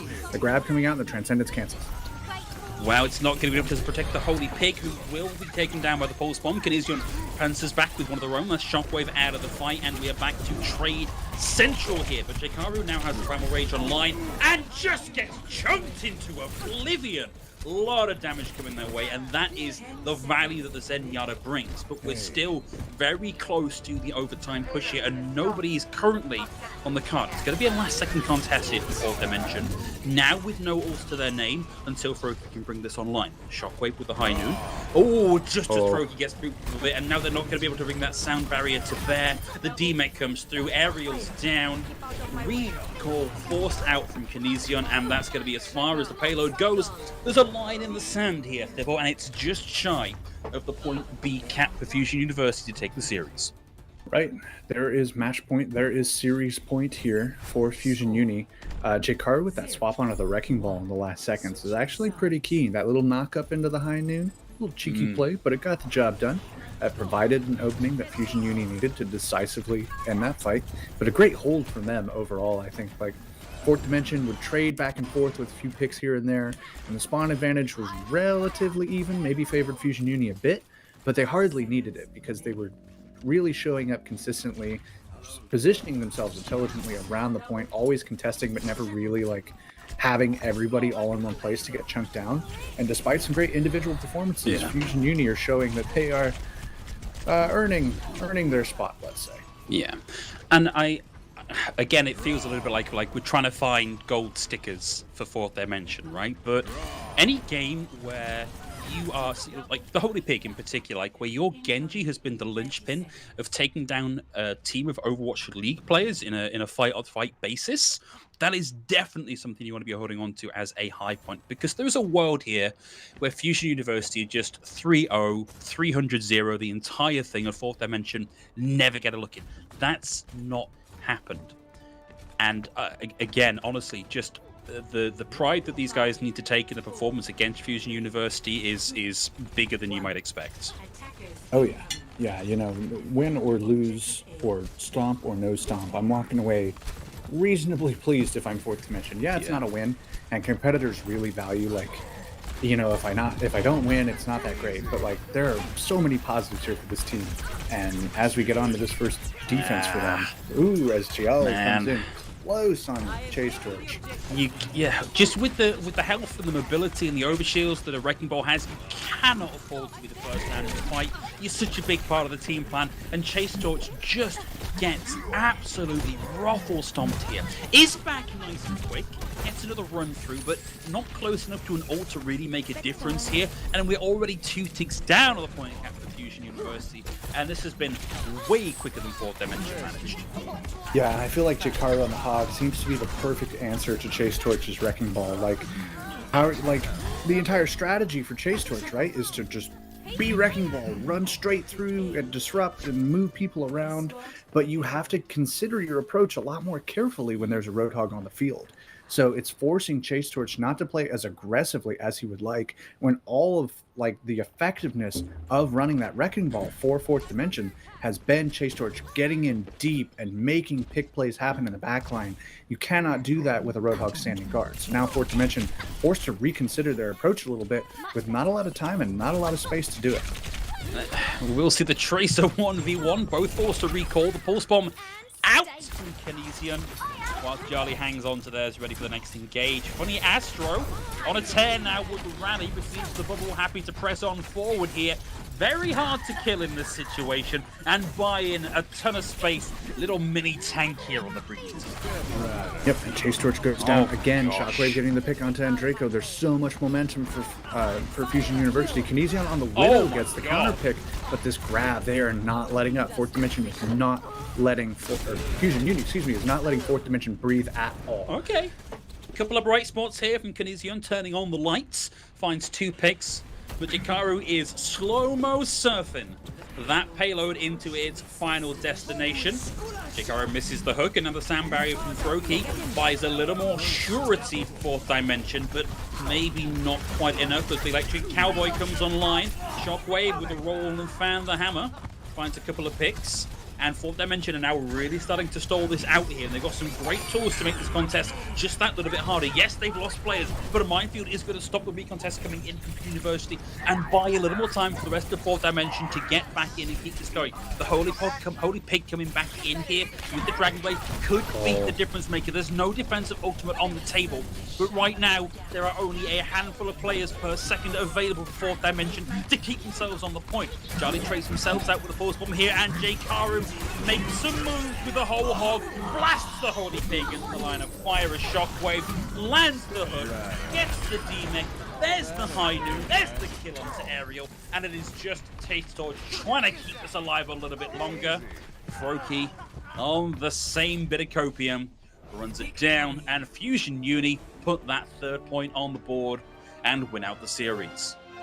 4 maps later, it went about as we expected it to go, but at the same time, I am very pleased with what we saw from 4th Dimension, right? Like, this was not some crazy upset win or anything like that. The scoreline obviously tells you a certain story, but really, watching this game through all the way to the end shows you something entirely different. It shows you a team that was never afraid to push whatever advantages they could find, to find whatever victories they could against a team that, on paper, yeah, totally outmatches them, but nevertheless stepping up and showing that they're willing to put forth that energy. So, great job from 4th Dimension, but super clean from Fusion Uni. Exactly what we expect from them. Pretty much like if you're expecting anything else than this at this point, you're kidding yourself. This is what Fusion Uni is going to do. Yeah, very clean from Fusion University in those maps where they were playing with everybody on the right roles and with their monitors turned on. A little bit shaky on Anubis. But yeah, overall, a very strong performance. And we're now 4 games into I believe it's a 7-round round robin. Mm-hmm. And so for Fusion University, that puts them almost insurmountably at the top of the group right now. It's unlikely that anybody else can match that score. I think they've probably played their strongest competition. I think maybe the strongest competition they've got left is Sheer Cold. And as much as I love Sheer Cold, like, I'm a little bit biased, like I do some content stuff for Sheer Cold. They are great. They're a wonderful team. They are not Fusion University. I would be very surprised if Fusion University don't come out of this trial season with a 7-0 match record. Oh, I definitely think that's what everyone's expecting, including themselves. I think if they lost full match to just about anybody in trials, they would never live it down, but also never forgive themselves. I definitely think the expectation here is, 1, become the absolute villain of EMEA Tier 2, and then don't lose to trials teams. Because they have a lot of friends in the Overwatch League who would give them a lot of trouble. Oh yeah, like, you're lost never living to that trials teams, like players, you know, like Space or OG or any of the like old Blizzard Arena crew would see these players lose to Contenders trials teams and just rub their hands together because they could just laugh about it every time they hang out, every time they play together. Like, oh, I'm playing with someone who lost to a trials team. What a scrub. But it's not the sort of thing you move away from particularly quickly, I'm afraid. Yeah, so I don't think they're going to let that happen. I think they're going to continue to dominate and do exactly what we saw them do today. Well, looks like we are about at the end of this first half of the broadcast. There is one little thing that remains, and that is, of course, the interview portion of this match. And we're going to be talking to Funny Astro. So given that we had the chance to speak to Boombox just the other day on the second day of trials, nice to get the other side of that support duo equation here and figure out how Funny Astro is enjoying being back down in trials.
Welcome back, everybody, and here we are with the final portion of the first half of the broadcast. We have the interview with the wonderful Funny Astro, support player and possible DPS player convert. Let's see how the contract works out. Funny Astro, welcome to the broadcast. Congratulations. How do you feel on the back of that match? I feel amazing. Good. Glad to hear it. So this is obviously a little bit of a, I won't use the word step down, but it's a change in circumstance, right, from what we've seen from you in the Overwatch League. What's it like being back down in Trials now? It's fun to play in Trials. Of course, it's not as stressful as Overwatch League. Although I would love to be playing in Overwatch League if I could get a visa, but we'll see when that happens. Yeah. Wow. We've got top men working on that, I'm sure. But in the meantime, it's looked like Fusion Uni has, for lack of a better term, become a bit of a memer team. Kind of an instigator, not afraid to like be the villains.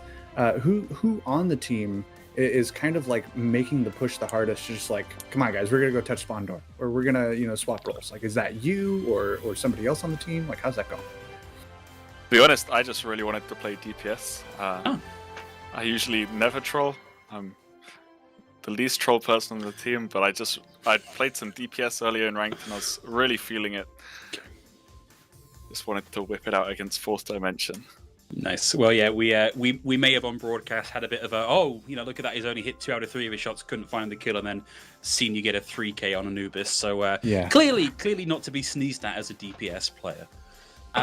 Looking at your run through Trials, obviously that's your 4th game and your 4th win in a row.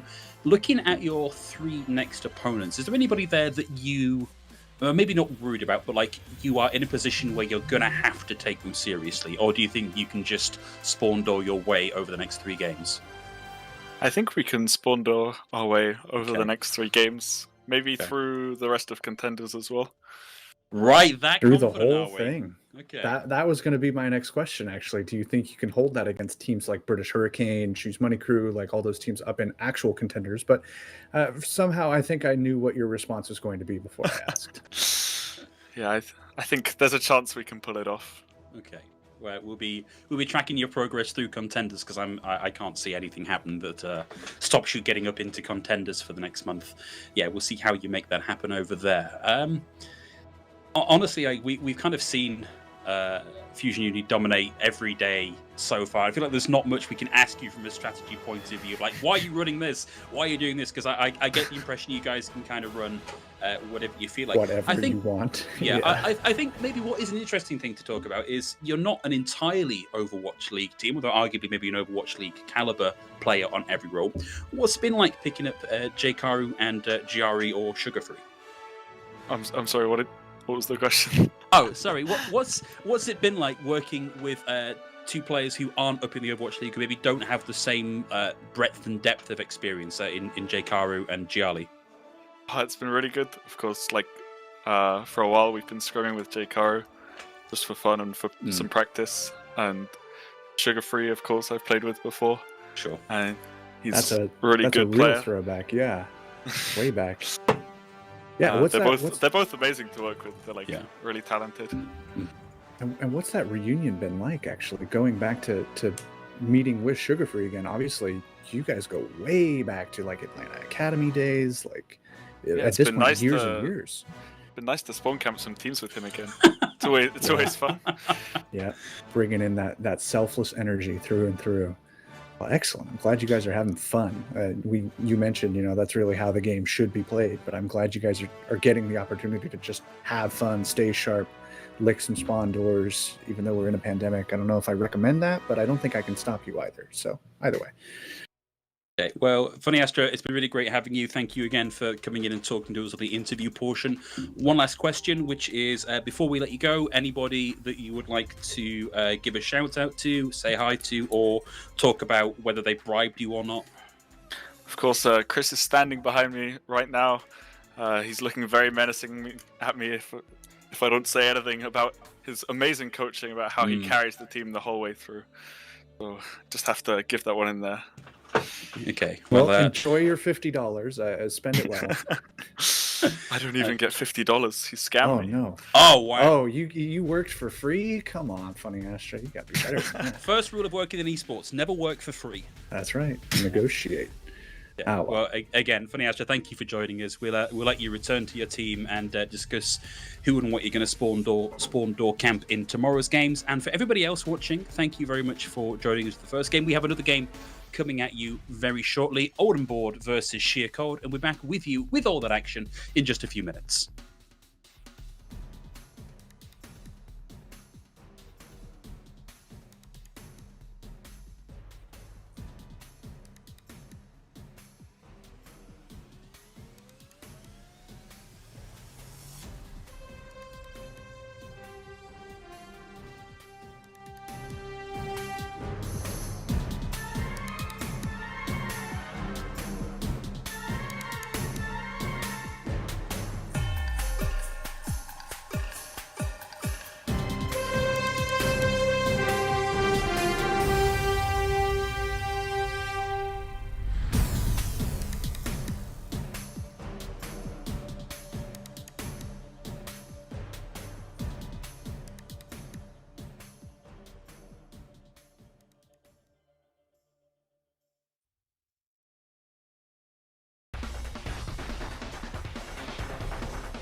Welcome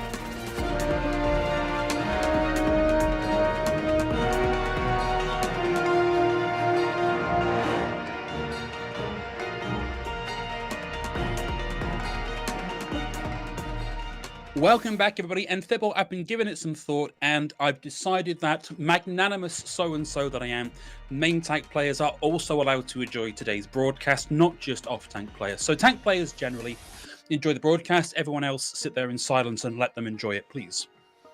I feel like you're getting like rougher and rougher with the rest of the crowd as we go on. Like we want to keep people here. Like we want them to stay. Yeah, yes, we do. Okay, right, sorry, yeah. No doing about it. I have lost sight of why we're doing this. Yeah, you know, I think like in our pregame discussion, we kind of just started a podcast, and maybe you're still like feeling that energy of just like we're just here to talk and whoever's here. But like no, we actually want like people to stay and enjoy these amazing tier 2 Overwatch games that we have going on, including this next one, which is Sheer Cold versus Old and Bored. I'm kind of excited for this guy. It should be a good one, right? I put out on Twitter and in various other channels that I kind of think this has the potential to go the distance in a way that Fourth Dimension versus Fusion Uni didn't. I think maybe there's a slight edge here for Sheer Cold, and I promise that's not just biased because I'm involved in a little bit of content creation for them. I think they are looking very good after a big roster rebuild. Right, yeah, there's kind of always the tier 2 shuffle going around, always teams, you know, losing and signing and losing players and, you know, gaining new ones, and sometimes they're there for a week, sometimes they're there for months. You never really know. So both of these teams have definitely gone through the ringer in terms of roster changes over, you know, the seasons, the months they've been around at this point. Yeah. Old and Bored actually pretty consistent overall by tier 2 standards anyways, after their initial formation, which was kind of just for a meme tournament back in the day. Yeah. Now you've got like long-term players like Kathy there who've just been these huge rocks for the scene. And then on Sheer Cold side, you have players like Asking and Krandop, who've just kind of like been these consistent rocks of the tier 2 scene that have shown up, you know, not necessarily gotten called up yet. Maybe someday soon. We're getting there. But regardless, have still like been around kicking rocks and doing what they need to do in the scene to show that they're worth it. So this is a great opportunity for both of these teams to really show in a nice evenly matched series what they can do. That's right, and I think you're right to touch on the fact that Old and Bored have, like, I don't want to say accidentally, but like almost accidentally become a mainstay tier 2, tier 2.5 team, right? Because, you know, they were supposed to be, you know, the name is kind of a Mickey take of Young and Beautiful. They were meant to be like players that were that little bit older, and the joke about being washed up. But honestly, when you look at who they have on the roster, it's no longer just older players. It's no longer a meme. Like, they are genuinely a very, very solid team. And I think the addition of some younger, newer players, Snapper in particular on the support role, I think puts them in a very, very good place. I put out earlier that I think the second position after Fusion University in this season of Trials is probably going to be between Sheer Cold, Raspberry Racers, and Old and Bored. Like, you know, all of these teams are looking very, very strong at the moment. Right, and when you think about it, like the stakes to get into Contenders are higher than ever, because I think we can all safely assume that Fusion Uni are going to lock in that first place, right? They're locking in their Contender spot, and then they're going to go to Contenders, and they're never going to leave until the team dissolves or the heat death of the universe, whichever comes first. So now these other teams, these teams that might have been fighting for 2 spots to get in Contenders, are now fighting for 1. They need to show up and be the best team besides Fusion Uni, because that one team is going to be the one that makes the Contenders alongside them.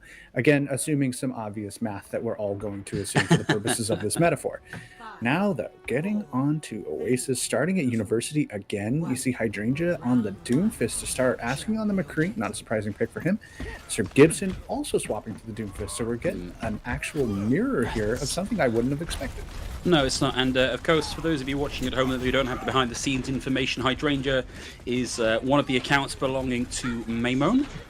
Hydrangea, frankly, easier to say, so we may stick with Hydrangea for this. Currently crouching in the side room, waiting for the opportunity to come in, and Sir Gibson just catches him napping. Now into the back line, looking for a second, displaces Krandop, but gets flashed on the way up. ultimately they are in the one-player advantage stage now for Olden Board, and Sheercold will have to back out. And you know, Sir Gibson came up in our pre-game behind-the-scenes kind of like story meeting that you and I went through. We talked a lot about his Sombra, but we also mentioned that he has a pretty deep hero pool, and he's pretty proficient on just about all of them. So showing up on the Doomfist early like that, and now the window's coming through, like, I'm very curious to watch Sir Gibson and see how he flexes around in what should be a very close game. A lot required there of Lucer to keep both Crandop and Asking alive, but it has now brought them sufficient pressure to get in and get this opening cap. But Crandop's first down here. Pure Irish likely be traded out, and there's the DMEC coming through. But NKZ's in a lot of trouble, and they've now had to commit to stand back just to keep NKZ in the fight. But it's not good enough here for Hydrangea, who falls to Starboy. NKZ very close to closing in and having a self-destruct, and has it just in time to get the remake, but goes toe-to-toe with the enemy main tank. Timo getting up close and personal. Will, however, secure the remake. Can't still alive and finds Asking. So Gibson now able to use that Meteor Strike. Lands up on the high ground. Actually does a fair whack of damage there to A&J. And the flip comes back through. Olden Board punching right back into this. Yeah, so back and forth. Trades coming every which way, but Olden Board slightly better point control overall. Happy to step up, happy to use the shield and make something happen. We're committing ults here, and the counter commitment from Sheercold. I'm not sure if Lucer really needed that, because Timo stepped up with that Fire Strike and gave him a little something to remember him by. Yeah, the Fire Strike hot enough on its own, and you send it to an amplification matrix. That's going to leave some burn marks. Lucer looking to get that equalized, unfortunately wasted this here. And now for Sheercold, they've only really got this Meteor Strike to work with. Crandop likely to get the strike online. Timo throws theirs out first. And out comes the answering Earth Shatter. Hydrangea lands the kill, lands the Meteor Strike. Now has to get out of trouble because there is a high, wide self-destruct which deals with Crandop. Timo traded out though, so for now it's even Stevens across the board. Here's the High Noon from Asking, finds Starboy, and we're going to get another trade here. Thibble, this is already looking really good for the close game I was expecting here. Right, yeah, I think we're getting at least one half of our 10-map special if the game's going to keep going like this. Asking coming up clutch here. Sheercold, they have so many individual playmakers, but Asking might be the greatest among them. Tons of experience across the board, and his mechanics throughout his entire very long career have been insane. On the other side, though, Caffey, maybe one of the only people who's been around longer than Asking. Stepping forward now with the Deadeye. Let's see what he can get. Well, didn't find any kills, but by forcing Sheercold into the corner, it lines them up for Sir Gibson and Timo to find a couple of picks here. And we are seeing Sheercold just about equalize, and we're almost certainly going to see the cap come through here because it is only, I believe, Lucer and A&J up close enough to contest. Yet the flip comes through, and we're on to very nearly last fight territory for both teams. Sheercold come back in with ultimates. They've got the amplification matrix online. Olden Board make themselves scarce. They don't want to take that damage if they can help it. Next up is the High Noon. There's a line in from Asking, won't find the kill, but again buys a little more space. But so far, Olden Board have not given up the point just yet. NKZ finds a pick. There's Cafe down. Pure Irish out of mech. Pure Irish out of luck. Snap it on the high ground. Just able to tank back into the immortality field, but then gets taken down, and then so does he. Last fight with Sheercold in control of the point. This could not be more back and forth. Like, the percentages throughout have been so even. Olden Board, though, coming back with a ton of ultimates to work with. They're going to build up both those support ultimates and the self-destruct. Meanwhile, Sheercold just with a shatter, not close to much else. Maybe in a longer fight, Asking gets that Deadeye up. That's it. Oh, there's the shatter. Nobody's going to get to use that amplification matrix. And it's Crandop that goes to town with the hammer. Pure Irish down. He blocks that self-destruct. Starboy's down. It's a 99-97, and Sheercold get the first tick on the board. So what would win? 4 ultimates or 1 tanky boy? Looks like Crandop stepped up and made it happen, even with that ult disadvantage that I was talking about. And a fantastic first round. Sheercold, you know, so back and forth throughout, so scrappy and tradey. And yeah, there were a couple missteps. Like, I don't think that window was really the play at the end of the day. No. But 1 or 2 misplays, doesn't matter if you come out and win the round anyways. So, at least for now, Sheercold looking clean enough to bring it forward that one little bit extra in this otherwise very evenly matched game. Well, a change in map suggests to me a change in lineup, and we're looking at the May variant of this comp coming out rather than the Doomfist, and it's level across the board here. So, As Gibson and Hydrangea move over to the slightly frostier regions of the May play, let's see how this works out. It's going to be equal headings here on the point, with Pure Irish and NKZ both getting early high ground control. Showing up at the same time. I feel like we're watching a synchronized swimming match here, establishing high ground control here for Sheer Cold, but keep an eye on those May walls, exactly, with some early pinches on these fights. Well, it may have been a synchronized swimming routine, but ultimately one of them left floundering, as we do see a Pure Irish taken out of the mech, and that's as good as a 5v6 without the utility that the Diva mech brings, and it will be first cap here for Sheer Cold. Old and board, they retreat, they want to get this mech back and get in on level pegging. Right, you have to wait for Pure Irish to get back before you can even begin to have a fight. That's a Kathy getting a little pick there, or a little poke, excuse me, the other P word.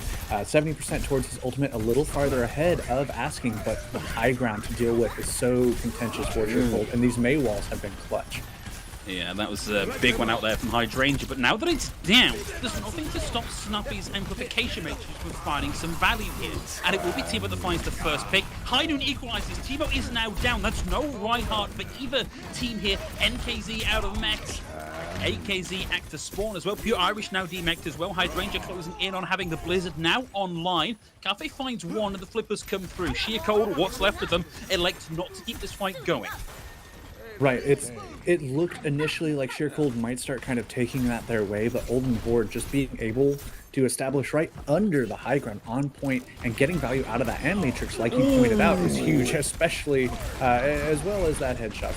Oh, Adjunct Professor Cafe filling the heads with knowledge and bullets here.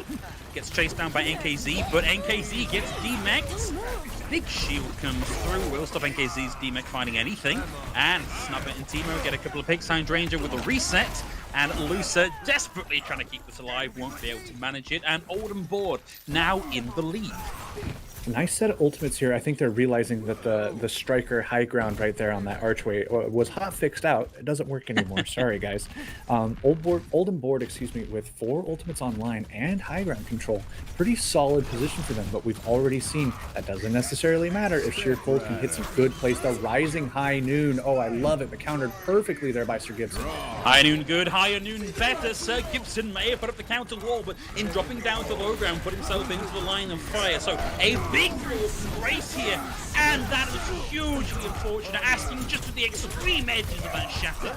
NJ and Starboy both get their sound barriers off here, and it's going to be Starboy that finds the value with the environmental kill onto NKZ. Old and Board now very much in control here, and we are getting super close to last fight territory. Yep, A&J with that perfect sound barrier to save Asking's life, but not enough. Still too many picks going down for the fight to go the way Sheer Cold wants it to. They have these ultimates. They want to be able to combine everything effectively. So even losing one with this much time left on the clock, as to say not much, they need to make this perfect. Big wall, counter wall out, and the Blizzard now on the field from Hydrangea. As we Pure Irish, Timo and Starboy all frozen up, but Cafe finds the first pick, and now there's a self-destruct to deal with as well. The Shadow finally out from Crandall. It had to come out. There's next to no time left here to make that work, but Timo just weathers the storm with the shield up high. Askins going to buy some space, propelled forward by the speed boost, ultimately finding nothing here, and now there are no ults. There's no main tank. There's Cafe with the High Noon, finds the double Lucer, and NKZ out. Snappy finds AMJ, and it's looking like we're seeing a third sub-map here on Oasis. Yep. I mean, it wouldn't be this even match that we're hyping up so much if we didn't end up going to City Center after seeing these first 2 stages of Oasis. Old and Board there just made fantastic work of their high ground control, but also made some smart rotations. You see some teams go, well, we have high ground. This is the place we want to be. This is the strategically advantageous place to be. But there are counters to it. And Old and Board know this, obviously, and we're able to be at the right place, at the right time, capitalizing and taking advantage of any opening they saw, high ground or not. They were happy to drop to the point if it meant that they could find an opening to help win the fight.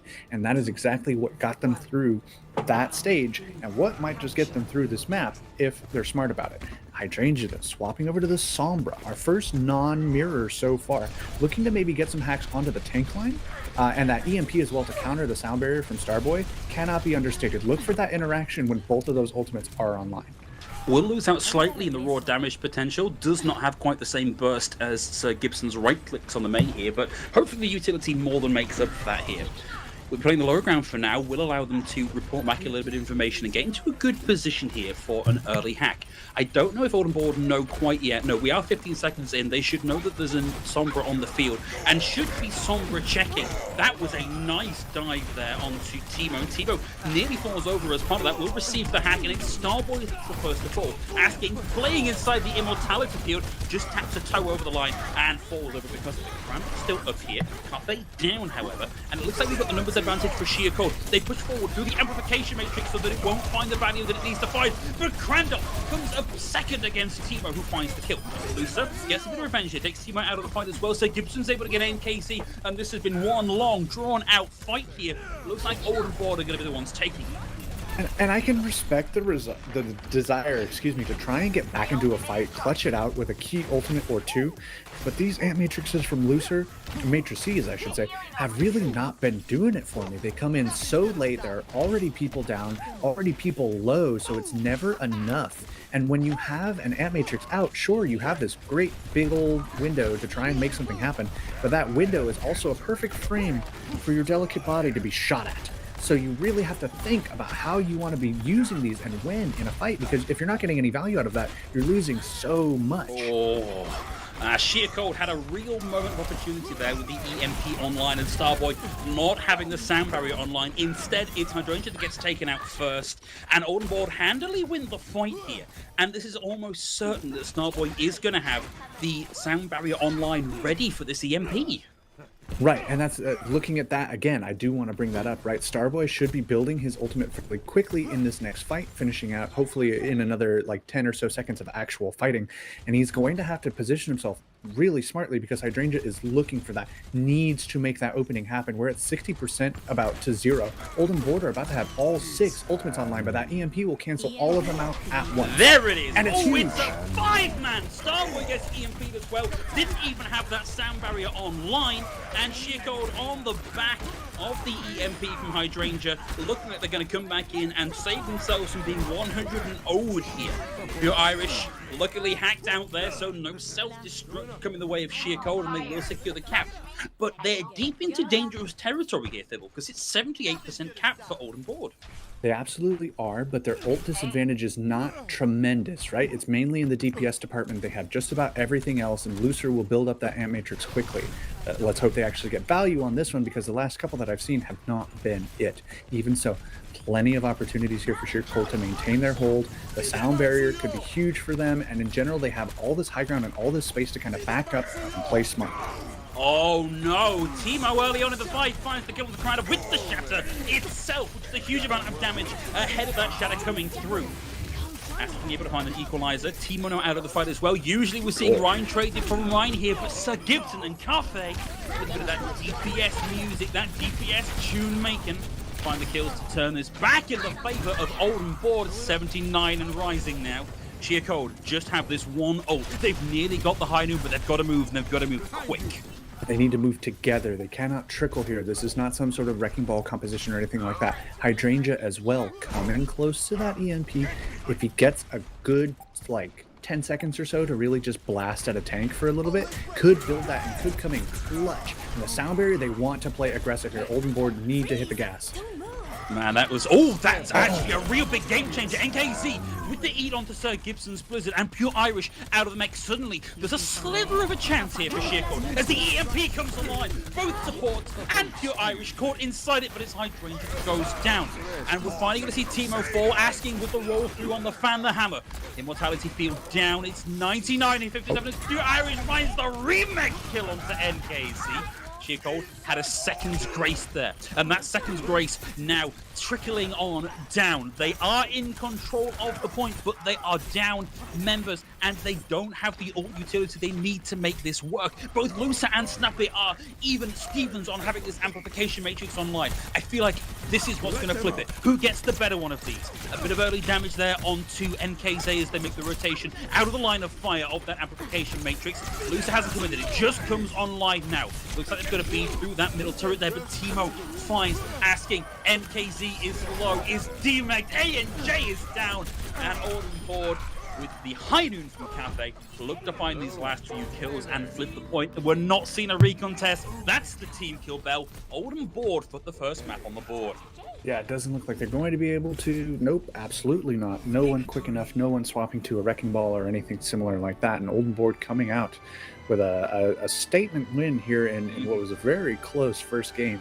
Some better value out of Ultimates overall, and in general, it looked like Oldham board were playing slightly more together, right? You saw Sheercold try out, a little wrinkle with that Sombra play, trying to get into the backline, cause a little chaos. And the EMPs were huge, but the counter follow-up, I should say, was so good from Oldham board. Even a 3 or 5 man EMP, there's a lot that happens and gets disrupted when that hits you. But if you talk it out and you're moving together in a concentrated, concerted sort of way, it's not that bad. No. Or it can be mitigated, I should say. And Oldham board did a great job of that. That was really the only thing they needed to worry about that was different than just a standard mirror matchup. And they handled it pretty effectively there on City Center. So still crazy close. Still absolutely anybody's game. I am very curious to see where Sheercold take us for map 2. We're going to Numbani. Interesting. Yeah. Okay. I like that. So the format for Contenders Trials this season is that you can play the map types in any order you'd like. You can't play one map type more than once, excepting, of course, for control maps, which will be the ultimate decider if we have a lot of draw maps.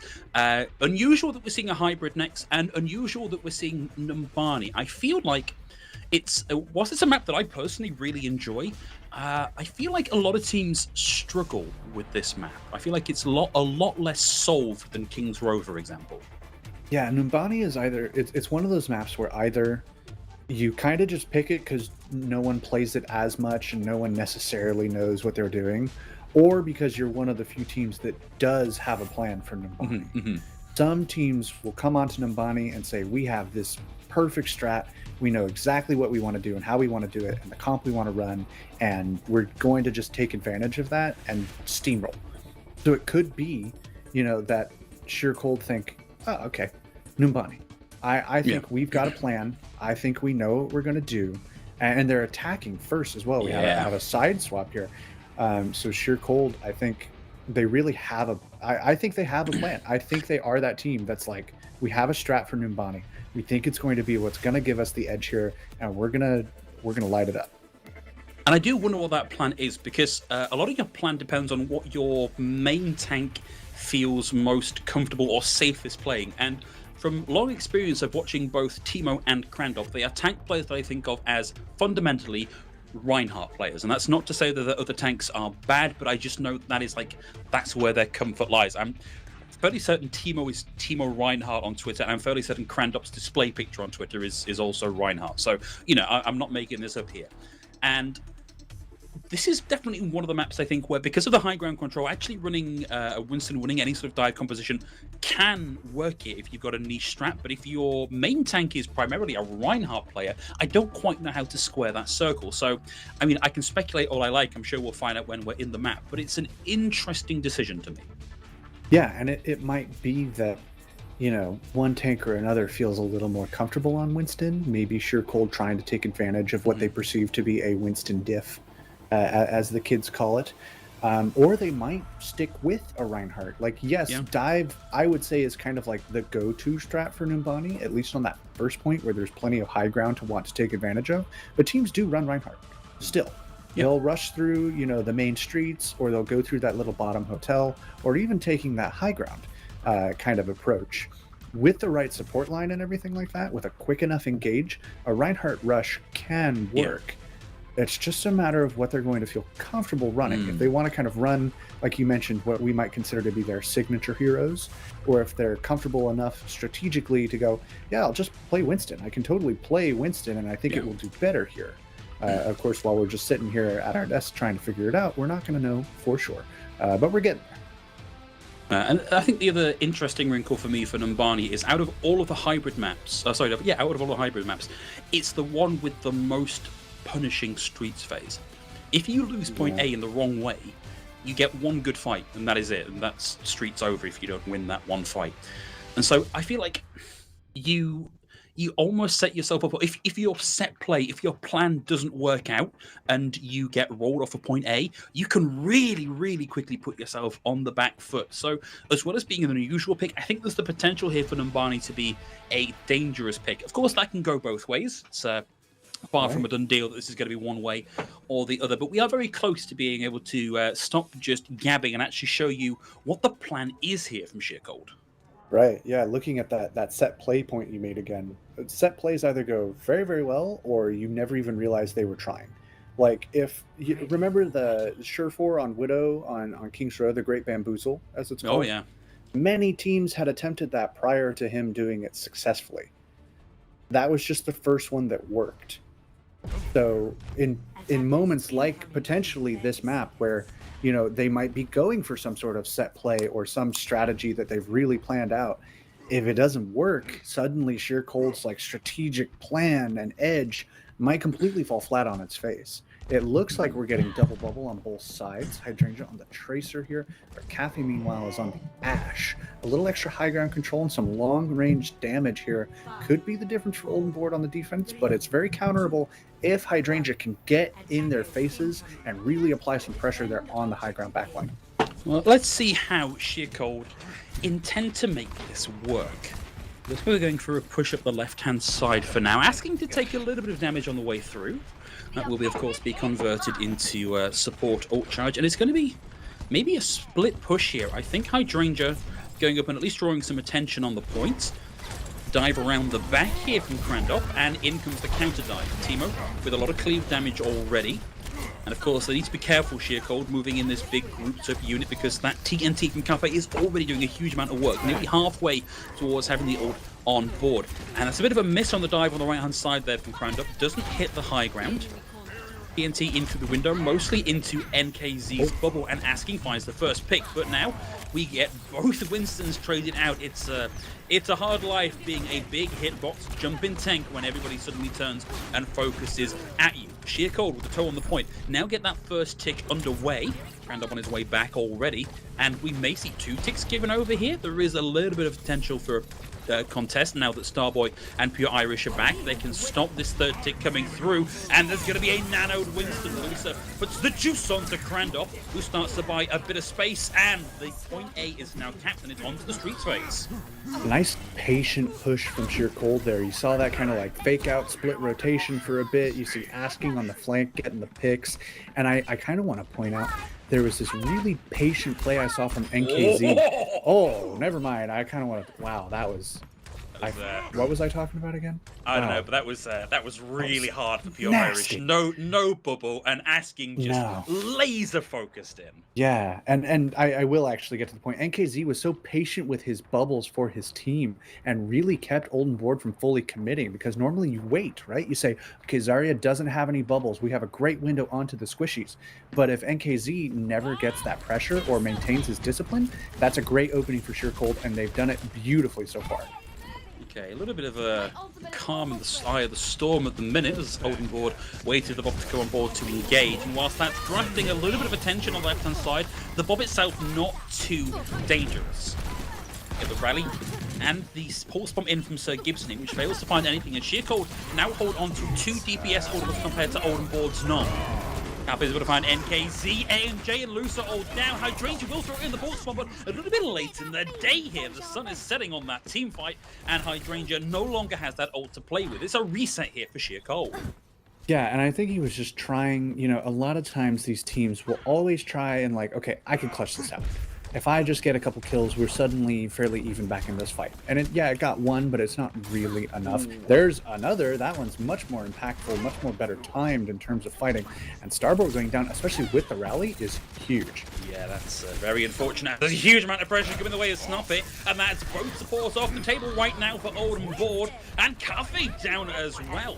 Of course, whilst that's all going on, there is one more angry scientist on the cart, stalling it out a little bit. Might have guaranteed here one last reasonable team fight, although it doesn't look like anybody from Olden Board is close enough. Sir Gibson being successfully gate camped out. Teemo manages the tag on here at the final 4 meters, only buys a handful of seconds and gives over 500 HP's worth of ult charge.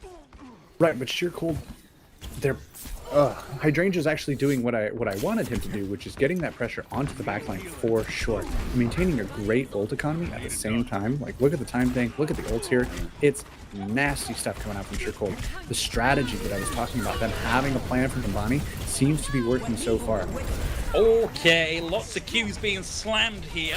Pulse bomb, nano boost. Another pulse bomb, this time from Sir Gibson. Got the high noon from Asking, slowly round the corner, no sights just yet. A momentary showing of a skull there onto Crandup as he left on through, a little bit slow to pull the trigger. Instead it's the flashbang, the roll, the Panther Hammer, and a tripper spawn for Cafe. More hammer flashing here for Asking, and he will ultimately get focused down as Oldenboard bounce back and mount the defense. Hydrangea down to the melee and reset again for Sheercold. This is almost a complete swap, right? Sheercold had so many ults, like all that advantage that I was talking about, that their strategy and everything had given them. Oldenboard with such a fantastic hold. Now suddenly they've flipped the entire ult economy on its head. They're coming online now, close to 3 ultimates. Sheercold have basically nothing to work with. And now this defensive position on last is so difficult for Sheercold to push through, especially with Cafe hitting shots like that. Yeah, and Cafe has the high noon, of course, can buy a lot of space, and Teemo gets a little deep between the stun and the pure damage from Asking. That's Teemo out of the fight momentarily. Pure Irish has the reset on board ready to go to self-destruct. Cafe traded out there, Asking able to get them just after that high noon connects. Payload's starting to roll in. We did just get the warning that it's getting close, but Oldenboard dig deep and find a little more in the tank and hold off once more. But look at this time bank level. Over 2.5 minutes left for Sheercold to make this final few meters push. Right, and Oldenboard, they're coming online with 4 ultimates. They're maintaining a good ult economy, like they're having that discipline, but Sheercold now building up into what could become an advantage, especially in the next 2.5 minutes. That is so much time to work with here. You're talking 4 or 5 fights if you're quick about it. Pretty much every ultimate you could ever ask for. Oldenboard have their work cut out for them here. They have the ults to kind of counter it out and hold a good defense, but they need to be careful. A good swap and positioning there from Teemo, who jumps out of the room past Crandup on the way in so they can get healed up and win out that fight. Asking focus down. And it's another aborted fight here from Sheercold. The engage just not quite clean enough for. No, and I think Sheercold are trying, like, we want to see what we can get without using ultimates. We want to build up this dominant advantage and go for some eco pushes, but doesn't look like it's working for them just yet. Oldenboard, like, such a positional advantage just given the defensive position that they're holding in. They don't necessarily need to commit a lot to win the fight, or at least hold it even, which is all they really want to do. And now Sheercold are just looking for answers. Ooh, Asking got a lot of damage there onto Teemo, but Teemo quite happy to get back in and find a little bit of surety in the arms of the supports. Asking now with the high noon, won't find the kill, did some of the damage, and now it's Cafe's turn, and Lusa is down yet again here, and now Sheercold need to push into Starboy's rally, and that's never going to work out, particularly when you add some a support disadvantage here with Lusa off the table. Sheercold now have a reasonable ult bank to try and make this work. They just need to be a little more collected. Yeah, and pulling that primal out of Crandup as well is super rough. Maybe he wanted to combo that with the nano boost, and Booster just stepped a little too far forward and got caught out. But now Teemo coming in with the nano as well. He doesn't even need the primal at this point. Oh, Cafe finds Hydrangea, and we've already had the rally committed here from A&J, so unless Sheercold can punch back like right this second, this could work out poorly for them. We get the grab committed and Starboy and Snappy, and now both out of this particular mathematical equation, but Teemo now has the primal that Crandup used to so little effect in the last fight, and even if you don't get the kills, you can stall out like no one's business here to allow your supports to get back into the fight and keep you going. But now Sheercold have a solid grasp on the payload, and it's starting to achieve its final goal. Cafe and Askin both playing chicken here with the high noon. Cafe has the shield, and Hydrangea commits the pulse bomb. It's going to be Asking that finds Cafe here a little bit slower on the trigger, a little bit more patient with it, and the kill is now here for Sheercold. Pure Irish with a big punch back though, finds 2 with the self-destruct. So Gibson's to provide A&J, and it looks like the final few seconds. Oldenboard might just get this done, but no! Sheercold and NKZ in particular, high charge, an excellent drag inside the push this back through for Sheercold. Pure Irish, the only one left on the cart, keeping it going. Expect to see stall picks coming out now. Look at Teemo moving over onto the ball. Grab on surge again from NKZ, and that's got to be it as Teemo goes down. It's an overtime push. Oldenboard burnt nearly 3 minutes off the clock on that hold. I mean, I think that's like the greatest victory short of the actual hold that they could have hoped for, right? Like at least they finished in overtime. But at the same, that was so back and forth. I felt ready to call that fight like 3 separate times. And then it was like, no, actually, this is how it's going to go. Some great plays there from NKZ, just lighting it up, so charged all the way through. Crandop staying alive, and Lucer playing really patiently with that nano boost as well. He held on to it for a little bit, but he pulled it out at a pretty solid moment that got a lot of value for the team and just made sure that they always had that little chip in their back pocket in case something happened. And I think that's really smart from them. And I just want to look at that replay that we just saw, and I feel a little bit bad for Asking here, because Asking has been hitting some phenomenal shots, but that replay was just fanning the hammer the entire time, like we're trying to do the guy dirty here. Well, you know, we do what we can. We do what we can, yeah. We hype him up, but there's always going to be that moment where you're just sitting there fanning the hammer. Yeah. You just have to accept that as part of your career as a McCree player. There are going to be moments where you just sit there and right-click, and that's okay. We still love the guy. Now the Olden board coming onto an attack. Looks like no major compositional swaps. I didn't really expect any in the first place. I think this comp suits both teams very well. Timo very happy on the Winston. Crandop as well. Not really showing any weakness. Not really looking like a Reinhardt one-trick forced to be a fish out of water.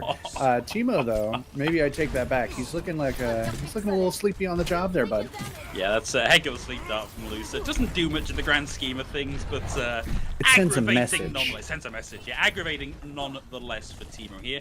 And looked like it was going to be a straight push up onto the high ground, but look at Timo taking the rotation up on the right-hand side. Expect the dive to come through and rejoin. Yeah, there it is, ahead of the rest of the team. And it's more space for Carpe to get a couple of hot shots in, supports off in the distance, and Crandop is immediately down. Yes, Gibson's going to go back as well, but it's the main tank and that shield and that pure dive pressure leaving the team that is the real difference maker here. Timo himself taking a lot of damage now. Will helpfully have Snapper up on the high ground, keeping him alive. Snapper not quite able to land that sleep dart, but already 1 tick on the board here for Old and Board. Asking's able to find Timo, and Crandop's now back in the fight, and it's looking like a resurgence here for Sheer Cold. Not quite at full strength, but enough to keep this going that little bit longer and to start to flush some ultimates out of it. Speaking of flushing, that's Hydrangea flushing his own pulse bomb down the drain, unfortunately. I feel like we've kind of seen this a couple times where Hydrangea goes, don't worry guys, I have pulse, I can go in and clutch this, and then nothing happens, or in that case worse than nothing happens, he dies. I respect the hustle, right? You're really trying to make something happen, you're really trying to push the point here and like get a little extra time, but that's not it. You have to kind of think, and now getting that high noon kill will slow down Olden Board a little bit, but they're still going to get a good chunk through the streets phase, I think, before Sheer Cold really get back onto the point test. Okay, Asking with the second, and Crandop says, nope, my planet needs me, and goes back towards his support to get healed up. But Sheer Cold now have a great opportunity to do a lot of time burning at this corner. This is so close to the enemy spawn to be holding. It can be very frustrating to break this. Yeah, it can take a long time. Streets here can be really stubborn to get, like you mentioned, it either goes very, very fast or you get held here. Like, those are kind of the options. So now Olden Board have to kind of look for the window, like see where's that weak gazelle that we can take out. And they have a few ults to kind of make that happen, but there are a few ults on both sides here. So lots of potential counter options as we get started. Oh, lordy. Well, NKZ locks them all up into the doorway. Crandop gets mad and swings the arms, but it will be NKZ and Asking that feature particularly heavily in this kill feed, and they cost them quite a lot here in ults. They've used the Nano Boost, they've used the Graviton Surge, they've used the Primal, and Olden Board still have a lot of those tools to play with. Right, but they did also pull the grab from Pure Irish, as well as the rally from Starboy, so a little extra room for Crandop to work with without that extra armor being put on. And the rally coming out from Anj as well. Yeah, great response to Timo diving in with the Nano Boost. Will counter a lot of the extra damage that comes in from having that online, and buys a little more safety for both A and J and Lucer. Asking's now got the high noon, as does Carpe. I've enjoyed watching these two guys line up against one another, see who blinks first, and no chance at all here for the blink from Carpe as Crandop just launches at him with the fist that gives him down as well. Sheer Cold, not a convincing fight win here. Payload has moved a little bit, But as Hydrangea starts to clear up, expect this to be another mounted defense for Sheer Cold. Yep, and they're looking pretty solid throughout. Like, NKZ, I feel, has really stepped up. I don't think I said his name too much over on Oasis, but here on Numbani, he is lighting up the feed. He has great patience and understanding of when to use his bubbles, and he's maintaining his charge, which is why you're seeing him in the kill feed so much. Already halfway to another grab, just a bit behind Pure Irish, who is also a phenomenal Zarya player in his own right. But Sheer Cold, they've got the Nano, they're coming up on these support ultimates at Cafe. See if we can get any value. Oh, I actually found NKZ for the slimmest pixel of margin there. Although we lost Timo and Starboy from this fight, so Cafe, as much value as that found, is not enough, particularly with Hydrangea still in the mix here. Asking finds Pure Irish. Crandall will receive the Anubis here, despite already having the Primal Rage and the fight being mostly over. Must have just been to keep him alive at the back end of that fight. Yeah, I think that was he's jumping in. I really want to make sure he doesn't get melted down. I'm going to give him this to help like clean up and keep it safe. Because even 1 or 2 picks can really open the door for Olden Board if they have a quick re-engage. Now they know, okay, Sheer Cold are all alive. There's no opening to be found. We need to just take this slow. We have a minute 45. That's 2 or 3 fights if we do this right. And they're coming online with some ults too. Both supports, the Graviton Surge, but Sheer Cold. Look at the bank for them. Asking has been getting value with the high noons. Hydrangea hit or miss with the pulse bomb, but anything can happen. And Crandop with that primal too. Lots of tools on both sides to try and make something happen in this contentious Streets phase. And Asking with a really good position here, and of course with the personal bodyguard A&J there with the shield. Won't find anything. Asking rolls out of the way of the Graviton Surge. NKZ answers back. Hydrangea throws in the pulse bomb, and that's Cafe and Starboy out of the fight just as the payload was running that final corner. They need to get in and take Sir Gibson off of the payload, or it will just get snuck on through. But they win this team fight out, and that puts them at the 1 minute marker with more or less a nano boost, more or less a rally, and a primal rage to make this work with. Look at some swaps coming through. We're going to a Rhine Diva rush here. They know they just need to push over that one little line. They need to just group up in a big old ball and run.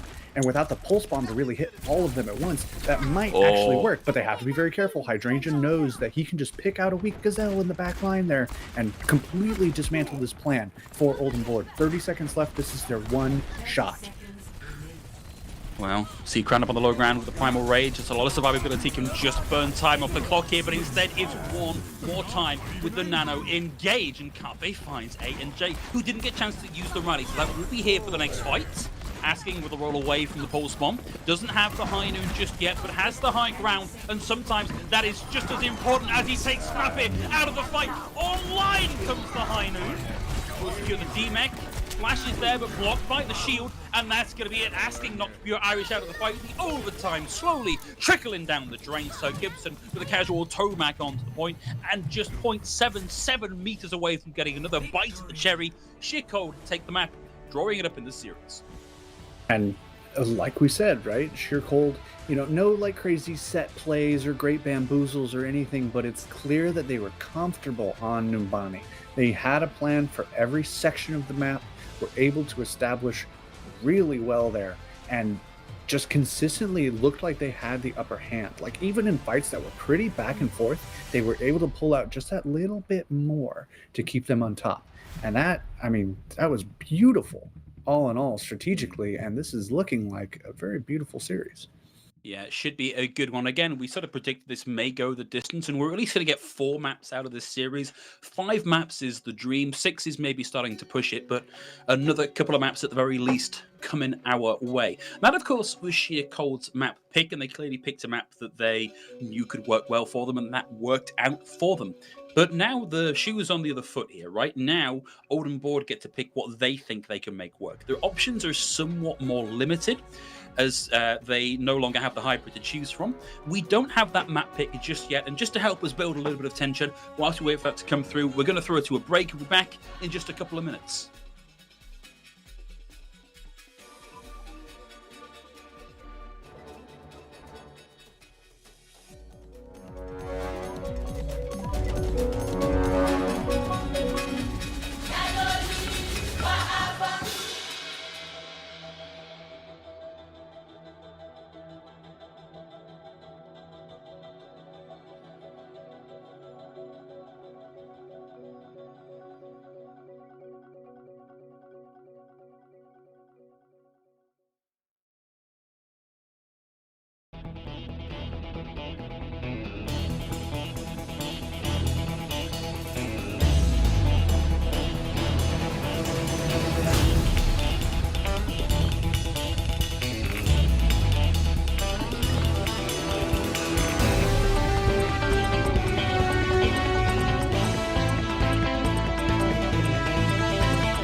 Welcome back, everybody, and the suspense, the wait is over. We are, again, just getting a word in my ear that actually the suspense may be back on. It did seem for a second like we were going to go to King's Row, but now that's all up in the air again, so your guess is as good as mine. But it does look like a hype, nope, it's not going to be a hybrid map, it's going to be a control map, so we're off to Anubis this time. Yeah, it couldn't have been a hybrid map. Obviously, we just finished up on Numbani, so we couldn't have King's Row. I think some wishful thinking on Olden Board's point. They're just, if only we got to play King's Row, and then of course we had to let them know you can't do that. I'm afraid. No. Instead, we are going to the Temple of Anubis. I like this move. I think it's okay. We just saw Anubis in our last series. Obviously, a very contentious and strategic map these days. One of the few 2CPs that people will actually tolerate running / are still in the map rotation. So lots of options here. More of the Rhine rush potentially, but also I think both teams really showing they're plenty capable of running double bubble or something crazy like that. And Olden Board are starting out on the attack. So a chance here for sure, Cole, to maybe set the pace on the defense, or for Olden Board to kind of hit the gas themselves and decide how quickly they want to try and cap this. And I do wonder if we're going to see a little more of the longer range hit scan coming up from Cafe. Obviously, he started out Numbani playing the Ash with that high ground control.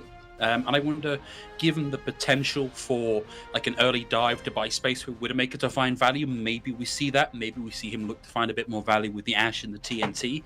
Or if we're just going to opt straight into this mirror that we seem to have been running into an awful lot with the Tracer McCree setup.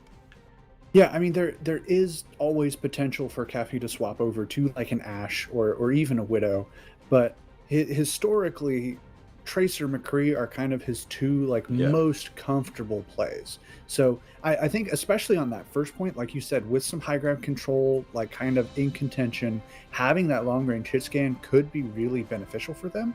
But if they decide on the defense to kind of just stay in that like high ground kind of like platform in the middle between the choke point and the actual capture point, staying on the McCree is not too far-fetched an idea. I'm kind of curious to see what Hydrangea decides to play, because that's the one kind of wrinkle that we've been seeing on either side. Little Doomfist here, little Sombra there, that Tracer swap, with the pulse bombs that sometimes work, sometimes didn't, because it's a pulse bomb. That's the real wrinkle that I'm looking for, because on Anubis, attack or defense, there's a lot of room for some flexing around. We've seen Torbjorn, though that was funny Astro, and you never really know. You see Echo, you see a little Pharah sometimes, as well as some snipers, and even like Symmetra to get through the choke point. So lots of options there, especially on the attack, I think, when you have you're not far from spawn, so you might as well try out a couple things and see what works. That's what I'm most interested in. Yeah, it's like most maps where you get a nice sight line onto where the enemy is holding. So, any 2CP map, any hybrid map where they're going to be stood in a set location, you can go for a pick. You can go for a slightly weird, off-kilter hero selection. Hope that you find that early pick and get the snowball in the just standard 6v5 from there. Of course, tends not to last much past the first engagement, but it does seem, Thibble, like we might be just about ready to get into this round of Anubis. Has taken us a little while longer to get here than we really anticipated, but it's all part of building suspense, I feel. Yeah, we are just tragic storytellers establishing the scene. Two houses alike in dignity, or I got like a C in high school English, so you're gonna have to forgive me. A history major. That's kind of my jam. Excuse me. Instead, I want to wait the 3 seconds here so I can actually see what these teams are playing and talk about that instead of my bad grades. Okay, so Sheercold coming out on the defense here, running some double bubble with asking on the Ash. Not surprised by that. That is definitely one of his favorite picks. Though he can play just about any hit scan at a ridiculous level because he's good like that. Cafe looking to maybe start on the Ash, but they're also attacking, so that could be anything. He could roll out with a Bastion for all I care. Sir Gibson on the Sombra, actually, would not be surprised to see that go through. It's a pick that he's played pretty often before as Cafe swaps back over to that McCree, kind of proving my point. I think the attacking Sombra could be really good, especially if they push through on their left side and hack that mega health pack, kind of giving them that extra burst of healing to sustain through a fight. But they're going around on the far right side rotation. I think they know there's some long range hit scan afoot and don't want to give too many openings to Asking before they get to the choke point. Okay, looks like Sir Gibson's actually sticking with the Sombra pick. I did wonder if we were maybe seeing it for a little bit of early information. Oh, Cafe caught in the rotation. Snape did get that immortality field down, but Cafe a little bit slow to get into it. Oldenborg now forced into making this rotation. There's not really anywhere they can go. Cafe's going to make the swap onto the Tracer. Hydrangea's already had that recall force out, and Hydrangea now heavily ahead in ult charge on this pulse bomb. Cafe's just swapped to the Tracer. Yeah, I think swapping there makes a lot of sense. You want to be able to be mobile and get through those rotations alive, especially since he's kind of caught out on his own while the rest of Oldenborg figure out what to do. And as they try and rotate back to reestablish themselves at 6, Asking gets another pick. This is so good for Sheer Cold just because it's burning so much time off the clock. Okay, well, with a hack there onto Hydrangea, Starboy will find the kill, but that's 1 in a 6v6 fight. And of course, Hydrangea's going to be back nice and quick with the blinks. And Oldenborg not able to win that one out. Beautiful predict there on the nade. That was phenomenal. Okay. Well, actually, that was pure Irish. So that wasn't like a prediction blink bomb. It was, we slept the Baby Diva way out in the middle of nowhere. Still, though, it looked real pretty. Oh, it did. Goodness gracious. Now, Cafe, again, like kind of, I feel like the theme of the day here on Anubis has been Oldenborg kind of getting like split up in these fights when they want to be moving together. Grand up though very low, hasn't been topped off and has to he's forced out into the primal.